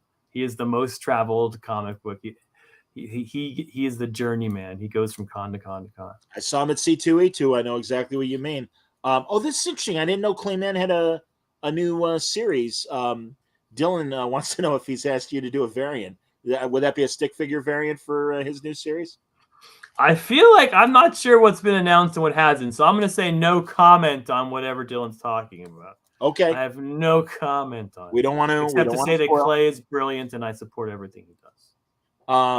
This is interesting. Pablo wants to know, and he's from Spain. Thank you for watching, Pablo. Since you write a comic a week, when and how long does it take for you to come up with pitches? God bless Spain. The Spaniards have risen up to do some of the best art in comics, and they have made my career. Starting with the beginning of my career with Walta, going through Jorge, and now with Daniel Sempor. I am Spanish supported at this point. I can't believe. I don't know what's in the water over there, but you guys are making some beautiful fucking art. And then Mikkel, God, who I did 90% of my Batman run with. Jesus, yeah. How long does it take me to come up with pitches?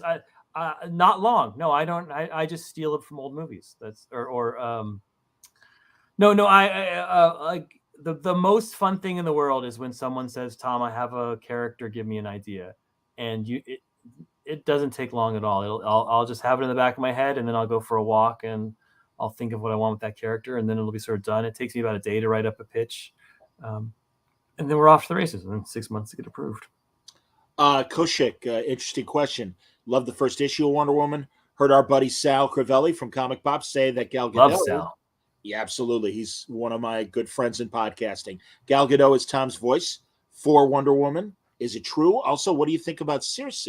To me, she's more of Diana's Joker on how unhinged she is. Interesting idea.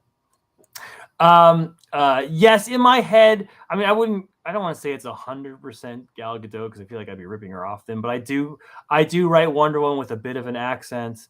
Gal Gadot obviously is Israeli, not Greek. But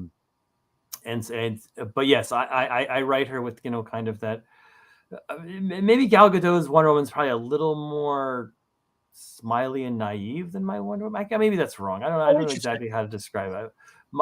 Because in the Gal Gadot that we've seen, I guess 84 is a little different, but I think of her in the first one, that's like her first time in America. So we saw her in a very sort of naive place. I'm writing a Wonder Woman who's been through a lot of shit, who's had a lot of adventures with the Justice League, with Superman. So she's maybe a mature version of what Gal Gadot did. But yeah, her voice, that accent, I do obviously write her with. Where her English is not. It's good. She's very, very fluent, but it's not always perfect. She uses, this is a little more than we do, and she doesn't use contractions as much as we do, that kind of thing. Okay. Dylan, good compound question. He wants to know if you do another noir style Looney Tunes one shot or even mini, pardon me, and he nominates Foghorn Leghorn to be the lead. Would love to. Would do it in a second. Yes. But they'll never let us do it again. That is something. That was a one-time thing. I think that's Dan DiDio, who hired me, who made my career. He was the king of having some crazy fucking ideas, some of which hit and some of which didn't. And that's a classic Dan DiDio. I got the rights to the Looney Tunes. Let's go. And that kind of DC, that Dan DiDio energy is sort of not. I love DC. I mean, Marie and Jim are two of my best friends in comics, and I think they're both brilliant. But that's kind of not their style. They're not the let's go get Looney Tunes characters and make comics out of them style. That's not currently the DC thing. I loved all those. I love the Hanna-Barbera Future Quest story that Jeff Parker did with Doc. And Netflix or Nexus, right? Netflix. Who can adore the Netflix superhero Nexus? Poor Netflix superhero from Mark Miller. Who? Damn it, Mike Barron and artist Nexus. Yeah, Nexus. Yeah, the great artist that did Nexus. And Steve Rude. Yes. No, not Steve. Was it? No. Was it Steve? Yeah, it was Steve Rude. It was Steve Rude. Of course it was. Yeah. Thanks. Again. The Peanut Gallery will correct us if we're wrong. I don't know if Wade's still watching. He's probably shaking his fist at the Steve Root. Thank you, Tyler. Of course. Fucking nailed it. I love Steve, and thank you, Tyler. You'll forgive me, everybody, but I worry about Steve, and I hope he's okay because he's gone through a lot in his life. And but a brilliant artist. And I love his wife too. They're very sweet people. I don't know him. I will say if you need a Steve issue, he wrote maybe the best issue of Mr. Miracle, which is an absolute brilliant. Or he drew the. Sorry, it's written by Mark Evanier, and it's a one shot Mr. Miracle issue, and it is absolutely. If you just want brilliant, perfect comics, to get the Evanier. He adores Kirby. He turned Brian down when Bendis was doing Ultimate Team Up, and he's like, "Hey, I really want you to do an issue," and he goes, "The only Ultimate Marvel artist is Jack Kirby," and he hung up. And it's like, all right, we get it. But I mean, so many great runs, and he did the cover to Danger Street #1 because we wanted to, because obviously we're doing Kirby did the first cover, so we wanted to get a modern day Kirby tribute, and so we went with Steve. That's excellent. Somebody in the chat earlier wanted us, as we transition to our usual BS, and I don't want to keep you up, but obviously, I want a little bit of Hollywood BS, TV and film and the like. I'm ready. Let's go Hollywood BS, TV and film. I'm off strike. Strike ended. Woohoo! Yeah, congratulations, man. I know. And I obviously the actors, and as a SAG member, but in a journalism capacity, which allows me to still do Word Balloon, I certainly hope. And I even got an email tonight saying that the studios and SAG are going back to the negotiation table starting, I believe, on Monday. So if not Tuesday, and October 2nd, I know that. And so here's hoping. I mean, maybe now everybody, as far as the writers, can at least develop new stuff, and then when the actors come, hey, look, we got scripts. Here's hope. Today was a very busy day. I'll say that it was. Cool. It very insane to see a curtain that dropped suddenly lift. I'm sure that's the same for every single writer out there. And then I wonder if many writers are feeling the same thing I am now, where you're like, oh my god, the curtain lifted, all the opportunities. Oh crap, I'm still in Hollywood. Like you're just like, I still have to do the work. Oh yeah, to do it. Yes. It was a wonderful thing to behold, the power of the unions. Yes. Somebody earlier in the chat wanted us to talk about my favorite Columbo. Well, actually, one of my favorites, because I have to say, I still love the Great Santini, the Jack Cassidy episode. That's probably my favorite Columbo. But Etude in Black with John Cassavetes is right up so good. Some people think that's too long. That's the complaint on that one. Because that's the one where they had to do the 90. They had to force it to 90 minutes. They had to make it a little longer for them. I absolutely love. They were best friends in real life. Yes. Oh yeah. Oh no, they made a ton of movies. The Women Under the Influence. And there's a famous. Oh god damn it, Dick Cavett. Dick Cavett, yeah, where they're drunk out of their minds together on Dick Cavett. It's really embarrassing. And they're total jerks. And you got to hand it to Cavett for maintaining composure and letting them just, all right, fine. If they're going to show up drunk, let them make jerks out of themselves. And they really were embarrassed by that after the fact, which is kind of cool. But I love Cassavetes. You ever see his detective show from the early 60s, Johnny Staccato? I know the name Johnny Staccato, but no, I've never seen it. Oh, Tom, it is so great. He's a jazz pianist at a jazz club, early 60s, and also solves crimes. And you get and sorry, everybody, I don't mean to be, puerile old guy or whatever, but Elizabeth Montgomery is a femme fatale in one episode, pre-Bewitched. Wow. Okay. Great. Daughter of the puppet. That's okay. Here's one. But in that etude, it's very cool because it bridges a lot of gaps because Gwyneth Paltrow's mother is Blythe Danner. And also Myrna Loy is in that episode. Yes, exactly. The original Nora Charles from the Thin Man. Nora Charles from the Thin Man movies, and one of the greatest classic movie stars of all time. And there she is, still looking, gorgeous and composed and classy. Yep. In a Columbo episode. Yeah, it's there's some wonderful guest stars in that too. Oh, and Tyler, you're absolutely right. The great Nick Colasanto, coach from Cheers, directed a couple. He, I believe, directed Swan Song, the Johnny Cash episode, because they have a character named Nicholas Solacanto instead of Colasanto. And it's, I didn't like that. I don't like that. I like that one, but I don't rewatch it because I have to fly on too many planes, and I hate to see planes crash. I'm afraid I just don't like watching planes crash in popular culture, and that's another big plane crash one. That's very true. But I love the ending. Has one of the great endings in Columbo history. When they both he's like, anyone who sings that pretty can't be that evil. Can't be evil. Even though he killed Ida Lupino, another classic Hollywood. Oh yeah, he kills Ida Lupino, and Ida Lupino, of course, is the only female director of the classic age, basically. In America, which is an insane thing that happened where we had one female director for 30 years, but just an incredible talent because she is that one. Mentioning Ida, I wanted to make sure we talked about this, had the wonderful pleasure of seeing Eddie Muller face to face at the Noir Foundation's Film Festival here in Chicago. Oh, fuck you, and I'll tell you why in a second. Okay, because I saw Call Northside 777, great Jimmy Stewart movie. Love that movie. That's a good movie. Absolutely. Yeah, and with Richard Conte as the sad sort of. Right, he's the victim. Yes, he's the guy in jail that Jimmy's. I was going to get you out. Yeah, and it's amazing because he plays such a. But you're like in other movies, he's the fucking Godfather. He was supposed to be the Godfather. He was original cast. Oh, I didn't know that before Brando. Wow, he was the original idea. Ocean's 11. He has the heart attack. Never the luck. Yeah, and he's in a great Twilight Zone episode. I love Richard Conte, but also, damn it, now I'm blanking. 12 Angry Men, the jerk juror that is the last juror to hold out, and finally he breaks down crying. Oh my God, what the? Lee J. Cobb, thank God. Lee J. Cobb, yes, great early role for Lee J. Cobb. He's the newspaper editor that Jimmy Stewart works for. Who plays in a very bizarre noir party girl. Yes, plays Al Capone in a noir musical.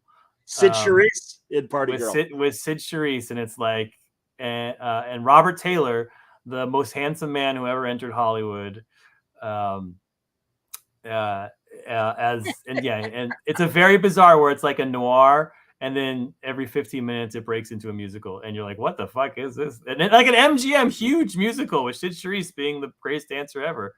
People don't know Sid Charisse. She did all the.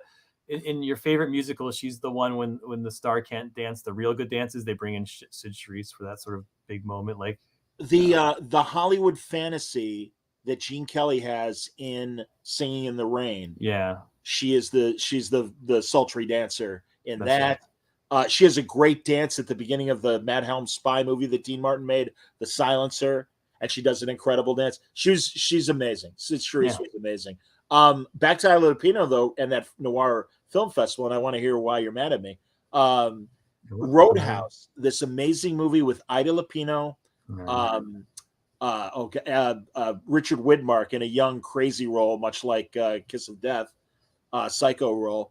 And who doesn't love Richard Widmark? He's the best. Yeah, it's such a great noir that I mean I've seen Northside before, the Jimmy Stewart one, but it was great to see Roadhouse, and it was great because that was the second feature. And the place was crowded for the Jimmy Stewart movie, And then the second movie is the Lupino one. And he's like, all right, the people that stayed for the Lupino movie, you people are hardcore. It is great that everybody applauded. But so tell me, again, the great Eddie Muller, everyone who does Noir Alley every weekend on Turner Classic Movies. He's in charge of the Noir Foundation. He's been on Word Balloon, and he's a good friend of our mutual friend, Mike Cronenberg. But tell me why you're mad. So once a year, for the past few years, with COVID accepted, whatever the fuck that was, Eddie and Mike Cronenberg, you just mentioned, come up to DC for the Noir Film Festival, and we all have drinks and we watch noir movies and we spend a weekend together. And it's incredibly inspiring. I enjoy it more than any. He's the man. It's you're sitting at the foot of the guru, and you just sit there and watch him.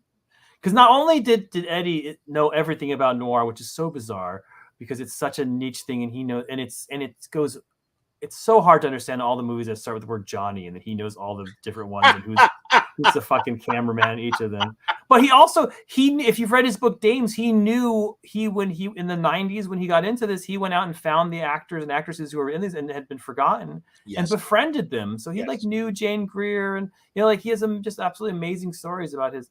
So anyways, that happens in DC once a year, and I incredibly look forward to it. I know this is the nerdiest fucking thing. I'm sorry. But this year it's happening October 13th, which happens to be when New York Comic Con is. I'm sorry, which buddy. is where I will have to be to sell my books and have professional meetings. And so I am missing it this year. So Eddie and Michael will be in my town watching movies, having fun, drinking whiskey and smoking cigars. And I will be signing I'll be having a great time in New York signing my name, but I will miss my sort of noir moments. I'm hoping, and I've set the wheels in motion to get Frank Miller together with Eddie. And not only does, that'd be great. Eddie loves old Hollywood. He loves noir. He loves boxing. His father was the top boxing writer in San Francisco from the 50s to either the 50s or the 60s till the early 80s. And he loves comics. And in fact, one of the times he came on, he really wanted to talk about comics. And Mike had him pushing more to talk about the Noir magazine. And I know Eddie was frustrated. And I told him, I said, listen, man, I know you're busy with the festival. I still want to talk comics with you anytime. And he was so sweet about it. And, I just went up, while he was signing books and selling books and stuff. But at the end of the night, he was sitting outside of the theater. And he's like, John, we will be in touch. And I'm like, yes. I'm like, thanks, Eddie. I'm so glad you remember who I am. Because, he meets thousands of people on these film festival runs and stuff. And I'm like, you may not remember. He's like, oh, no. I remember. You're the comic book boxing guy. And I'm like, yay. The comic book boxing guy. That's who you are, John. You're comic book boxing guy. I am the comic book boxing guy. Absolutely. Let's see. Oh, God. Yeah, you're right, Isham. Of course, Richard Midmark, a great Joker character in the original Kiss of Death. That's kind of what Roadhouse is. Absolutely. Yeah, he has that smile that goes ear to ear. Oh, yeah, Richard Whitmore is wonderful. I agree with Isham. Among the great Columbos, the ones with Patrick McGowan, not only the classics. I disagree. I'm going to go against you on this one. We'll have a fight over this one. First of all, Patrick McGowan should never be forgiven for the fact that he directed the worst episode of Columbo, the Ship My Sail Captain, or whatever the fuck. No. Last Salute to the Commodore. I will fight you on that. No, it's terrible. That is a horrible thing. It's like no, it's horrible. No, Diane Baker whacked out on medication and stuff. Columbo is acting like he's insane and on drugs, and all the camera angles are off. It violates the format of the whole thing, where Columbo has to solve a mystery halfway through. That's why I love it. It's an unconventional Columbo. That's why I love it. The worst. Okay, I respect that. The worst Columbo to me. And it's sad because I like both of the stars that are in it. Dead Weight with Eddie Albert and Suzanne Plachette, and that's the one. Yeah, that's not very good either. And it's in the first. It's in the first season too. Yes, which is such a great season. He walked out of the shooting because he was having a contract dispute, even that early on. Yeah, and then they had to kind of shoot around him and stuff. And in fact, apparently, as Suzanne Plachette recalled, Eddie Albert was really pissed because he was looking forward to doing Columbo. And unfortunately, it was the time when they were shooting that Peter wasn't being cooperative. So he was all bummed out. Well, I was on your show live when I won my Roman holiday thing that I now have up in my office. And Eddie Albert the co-star of Roman Holiday. And also, if going back to Eddie Muller just showed an old noir called Out of the Fog from 1941, which had a very young Eddie Albert in it, playing like the boy lead, or the innocent boy in the docks kind of thing. I love a lot of those old Hollywood movies that Eddie Albert would show up in. He's in Oklahoma. He's like nice innocent young man was kind of his thing. He's in that Sinatra movie about the stand-up comic that got his Joey Ross. No, not Joey Ross. Yeah, the guy who got cut up. Yeah, Joey. Yeah, The Joker's Wild is what it's called, and Eddie's in that. Joey Lewis. Joey Lewis. The Roman Holiday. I think that's the top of Eddie, because he so quickly establishes what it is to be sort of best friends with a guy in a foreign place. And he actually has a character arc there where he starts off as a womanizer and ends up being sort of the hero. It's very nice. Tyler, I already answered you. It sucks. He wants your thoughts on the new Columbo Blu-ray box set they're doing, where they're not using any of the bonus features they commissioned. Yeah. It's good to have hard copies of things in our days where things go away. I'm gonna cop to being too lazy to use DVDs, which is depressing. My mother helped invent DVDs, so she would come back from the grave and kill me.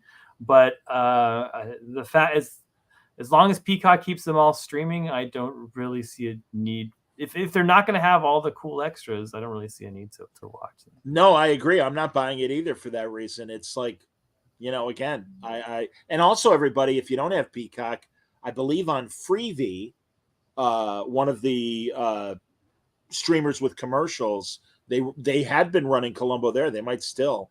I'm not sure. Greg wants to know. I watch Match Game reruns on Freevee. That's what I watch on nice. Freevee. That's how nerdy I am. My son and I watch Match Game once a week on Freevee. Dumb Dora was so dumb. Oh my God, that show is amazing. Absolutely. You know what I love? Originally, and you might already know this, they approached Jack Klugman to be on Match Game, and he's like, hire my wife. She's just sitting around doing nothing. She's really funny. Brett Summers.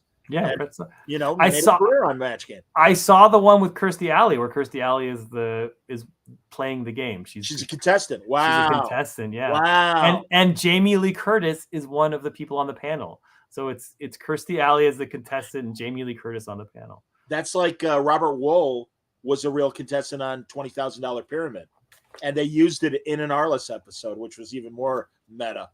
But I grew up in LA, and I used to, when I was a kid, my dad would every once in a while go on game shows, and I would sit in the audience and watch him lose on game shows. And my aunt won on a game show where she broke the record. It was on Scrabble. If anyone remembers this show, it was a daytime.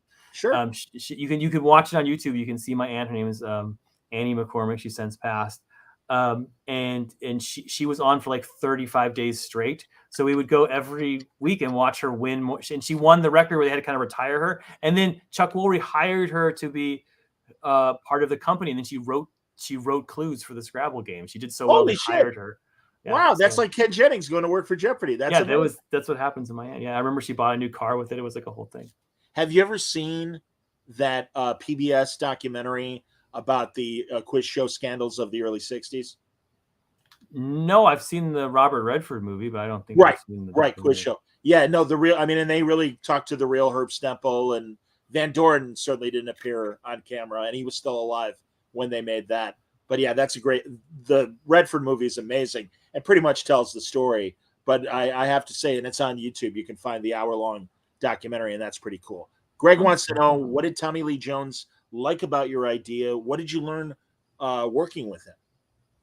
So much. It was an incredible experience. I don't know if I'm allowed to talk about what the idea was, but it was a prestige HBO kind of TV show that was based on a novel that I never published, and it was a very ridiculous situation where I was working with an agent who was trying to buy Sheriff, which I don't own the rights to, and do you have anything else? And I was like, I have this novel in a drawer that I never published. Send it our way. And I sent it his way. I didn't give it a second thought because it was nothing, and I was writing comics at the time. And he's like, Tommy Lee Jones wants to make a TV show out of this novel. Can you come to New York and meet with Tommy Lee Jones. So I went, and so Tommy Lee Jones takes out, and I had never at that point met a movie star before, and he was very casual. He's like very like, you know, no entourage, just him walking into a room looking like an Academy Award winner. It's fucking weird. And he sits down, and it's just, you know, 4 people in the room, and he was Tommy Lee Jones, and he takes out my chapter of my book, and he starts reading it out loud in that particular Tommy Lee Jones voice. And I had not even fucking spell checked it. Like, I had not carried it. So he was reading it, and he would come across a word that was spelled wrong, and he'd look up and look at me like I was the biggest fucking asshole in the world. Like, I know you think I'm from West Texas, but I went to Harvard for college, and I can at least spell a word right, Mr. Columbia.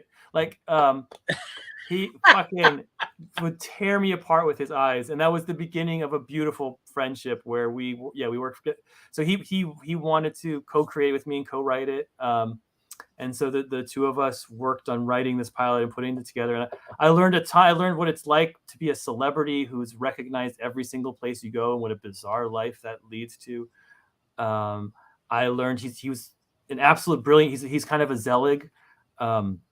Where, you know, he was college roommates with Al Gore. He was he played football. He was in the Harvard Yale. We won by a tie game. He was Harvard win or Yale win 17-17. Like, where there's a famous headline. He was in that game, and that game's on YouTube. So one time I was with him. We were at a bar drinking, and I took out YouTube and I played the game for him, and he was pointing to himself, being like, "That's me back there. I should have gotten that tackle."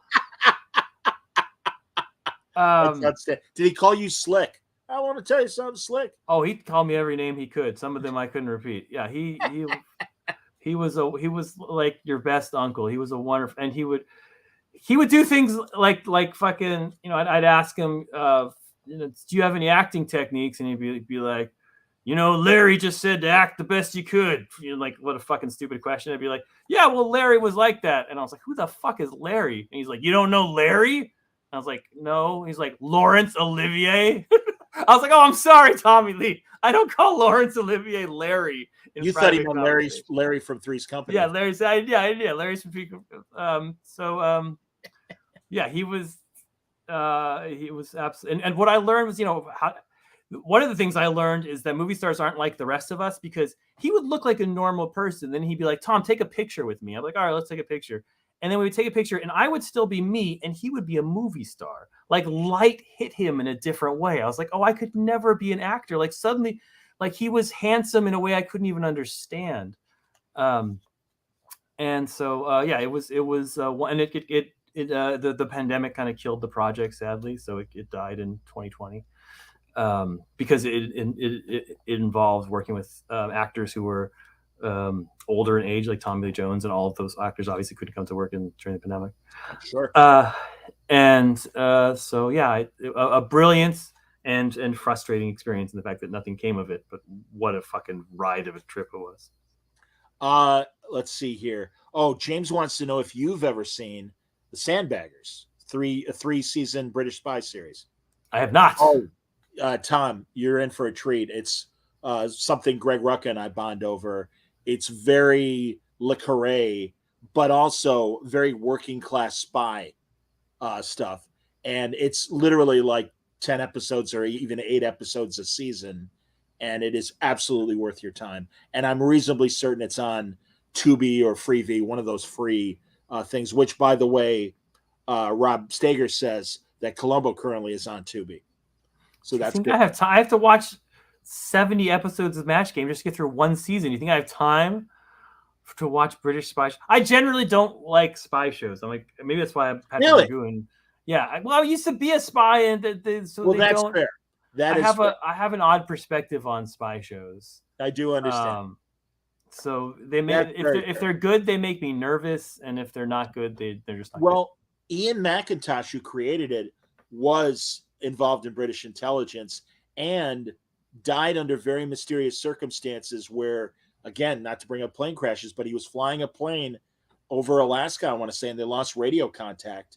And some people say he died. Some people say that was his way to drop off the grid and live a private life. Nobody really knows. And Greg is such a fan of the show, got to know Ian's brother and even had him at the house and everything, and really, like, pumped him for all the information. But I mean, it really is like my favorite spy TV show.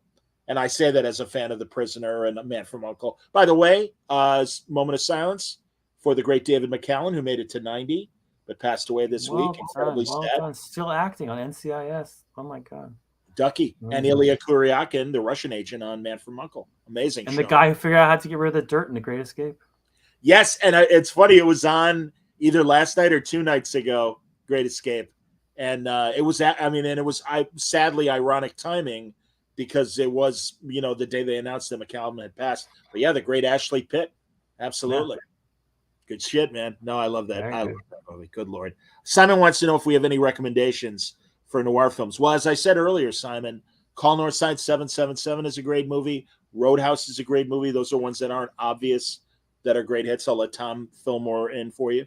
I mean, I'll recommend a mildly obscure one, which I recently watched with my daughter, and she really dug it, which is His Kind of Woman. Haven't seen it. It is a comedy noir, which it's a Howard Hughes noir. If you guys don't know what Howard Hughes noirs are, Howard Hughes was an insane human being. And let me take out. I bought the lobby cards from it because my daughter liked it so much. It's with Robert Mitchum and Jane Russell. Oh, wow.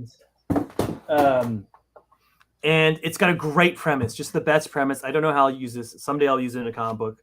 But the idea is Robert Mitchum's kind of a shitty gambler, and he loses all his money. He gets beaten up, and somebody comes up to him. Raymond Burr's the bad guy, just like to go back to the beginning of our conversation.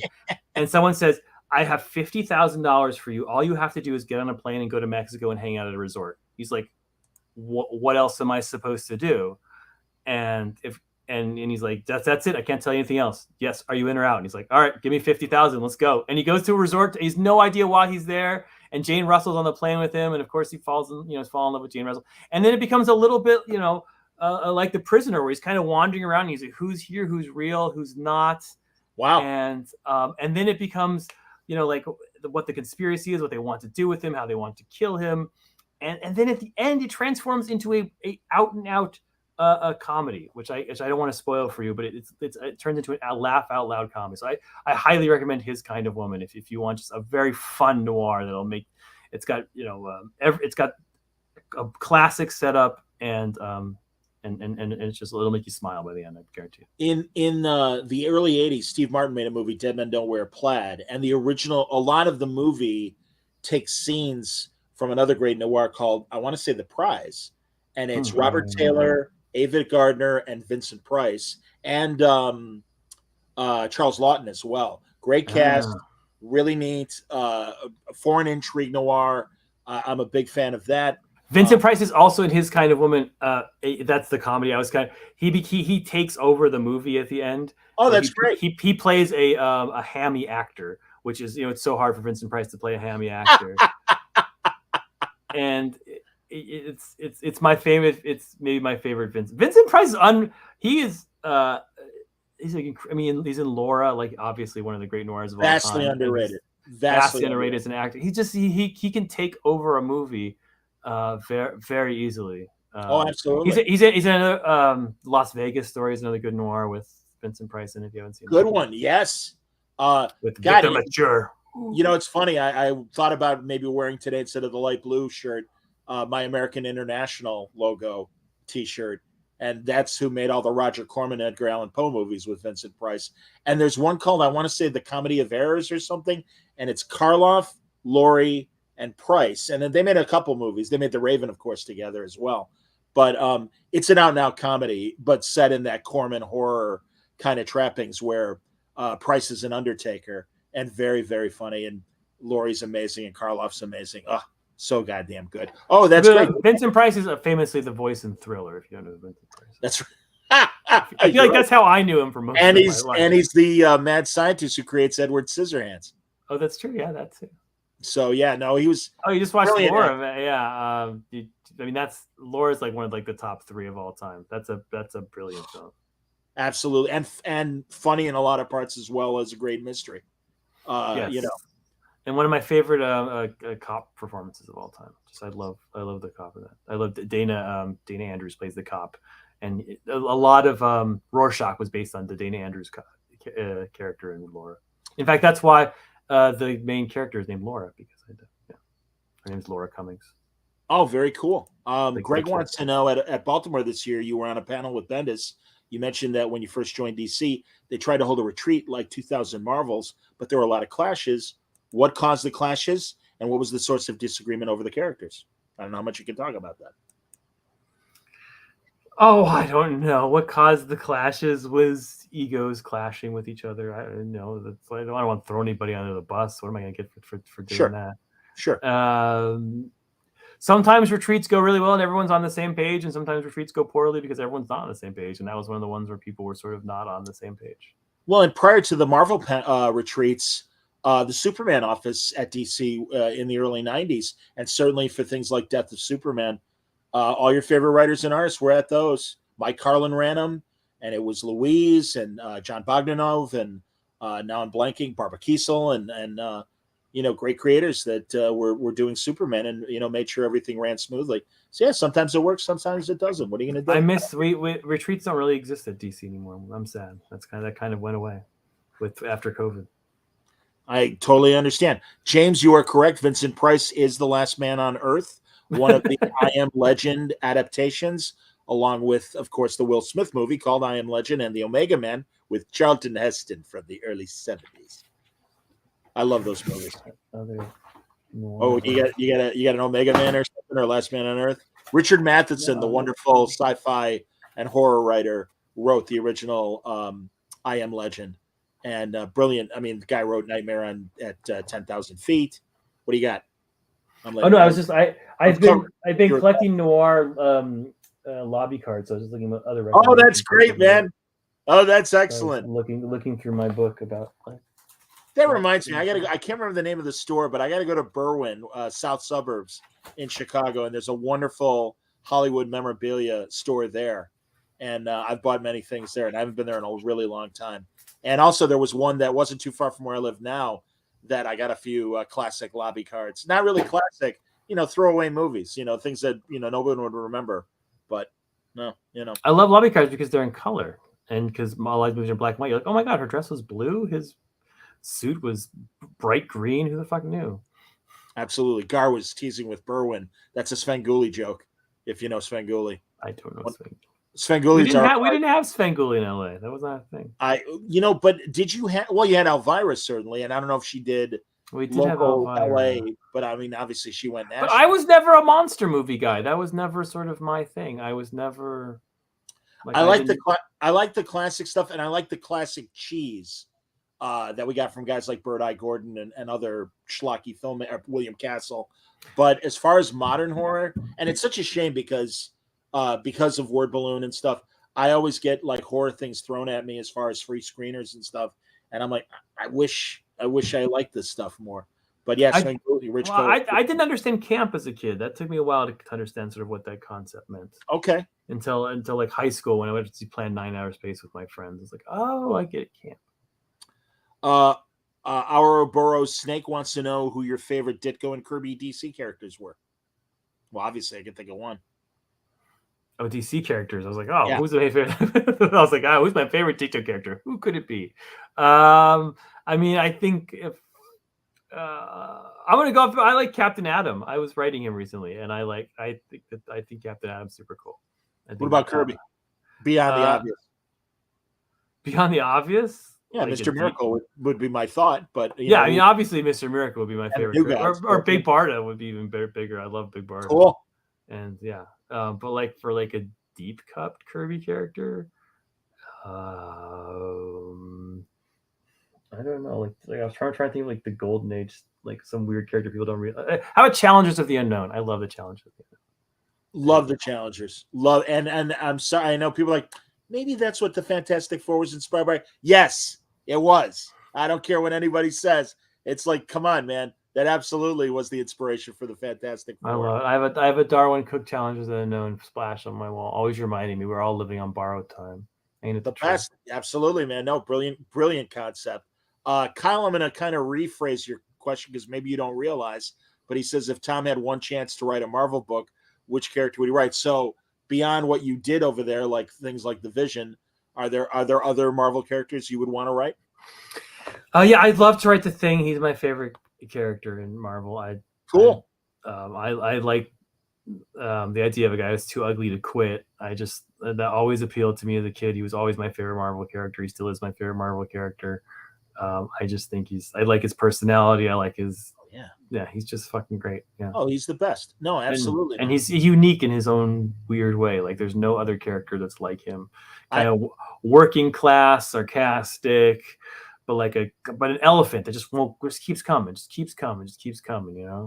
I always give it up to Grant Morrison in that he really kind of amplified the hatred between Dr. Doom and Ben Grimm. And it's like they've been having this argument well before Doom got scarred and Ben was the big man on campus before he became the Thing. And it's like, and I love that Ben calls him Vic. And you know that it just destroys. It goes back to that John Byrne Thing origin story where Ben was like the jock on campus. Yes. And Reed was the nerd. And he's like, why are you hanging out with this Victor guy? He's a creep, you know? Well, and they were roommates. Yes. And in that Fantastic Four miniseries that I'm talking about, it's like, you know, again, he's like, you know, Vic, you've always been a jerk. I've known that the entire time we know it. And the same thing with Von Doom. It's like, you know, Grimm, big dumb jock. You're still that stupid dumb jock from our college days. And it's like, I mean, everyone loves the Reed and Victor relationship, but I'm like, no, man, it's Ben Grimm was just like, I've had your number since the day I met you on campus, you asshole. And it's like, he's fucking Buzz. I mean, he's Buzz Aldrin. That's like who he is. Like, it's so awesome. Totally. Yes, absolutely, man. You know, or Chuck Yeager. So I mean, I don't know. I guess I'm judging too much on the books, but he's not as slick as Yeager, you know. Oh, that's funny.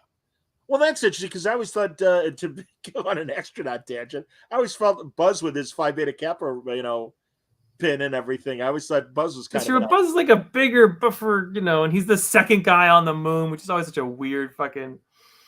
I love in 30 Rock when he's sitting with Tina Fey. Yes, they're yelling at the moon. Would you like to go yelling? I walked on your face.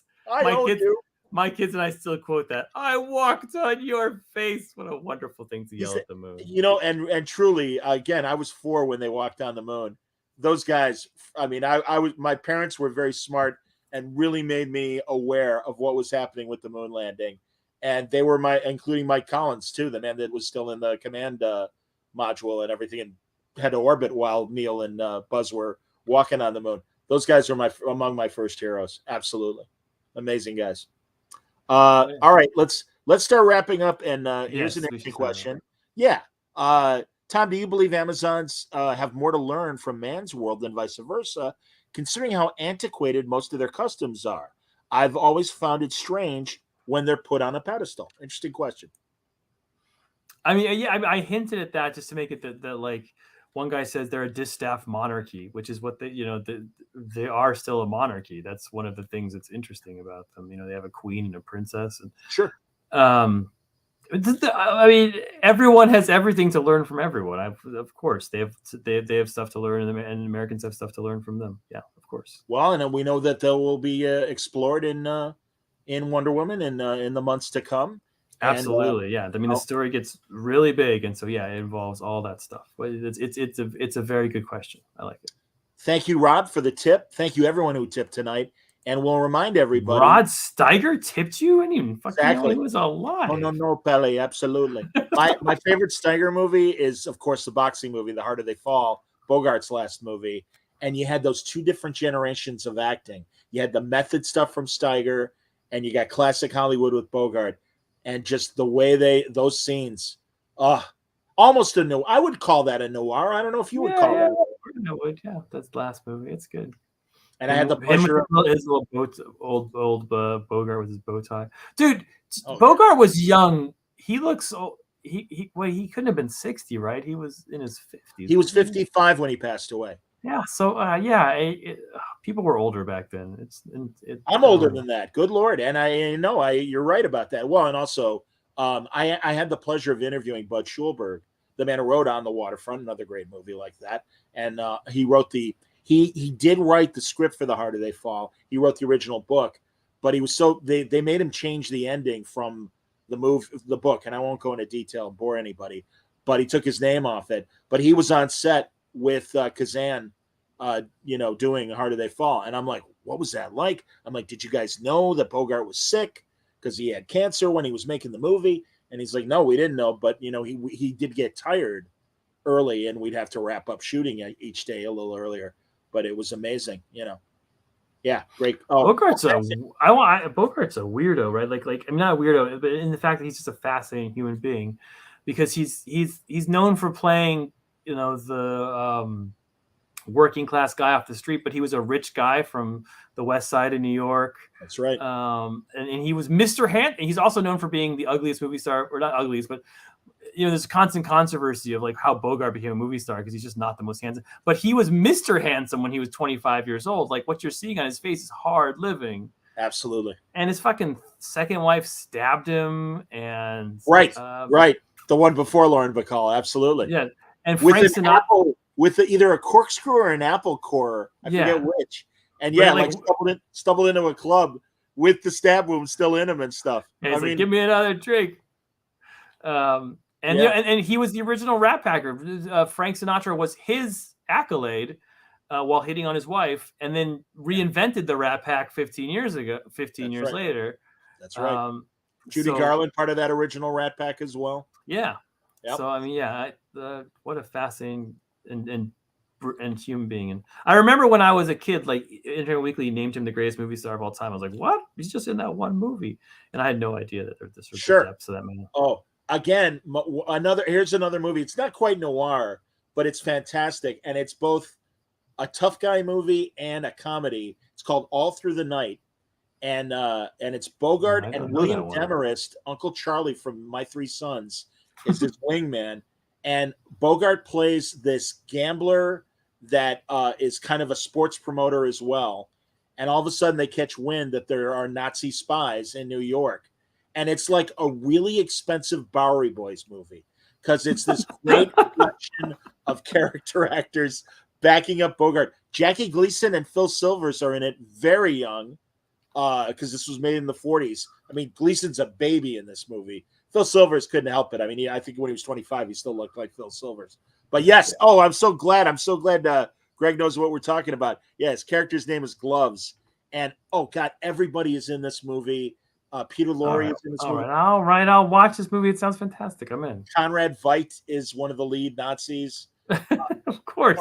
You're going to have a Nazi. You got to have Conrad Veidt. And William Demarest, like I said, he's his right-hand man. And it's like, all right, let's go to the warehouse and see what's going on. Yeah, sure. Maybe we'll get our brains beaten in while we're there. It is hilarious, but a great action comedy is the best way to describe it. All Through the Night, everybody.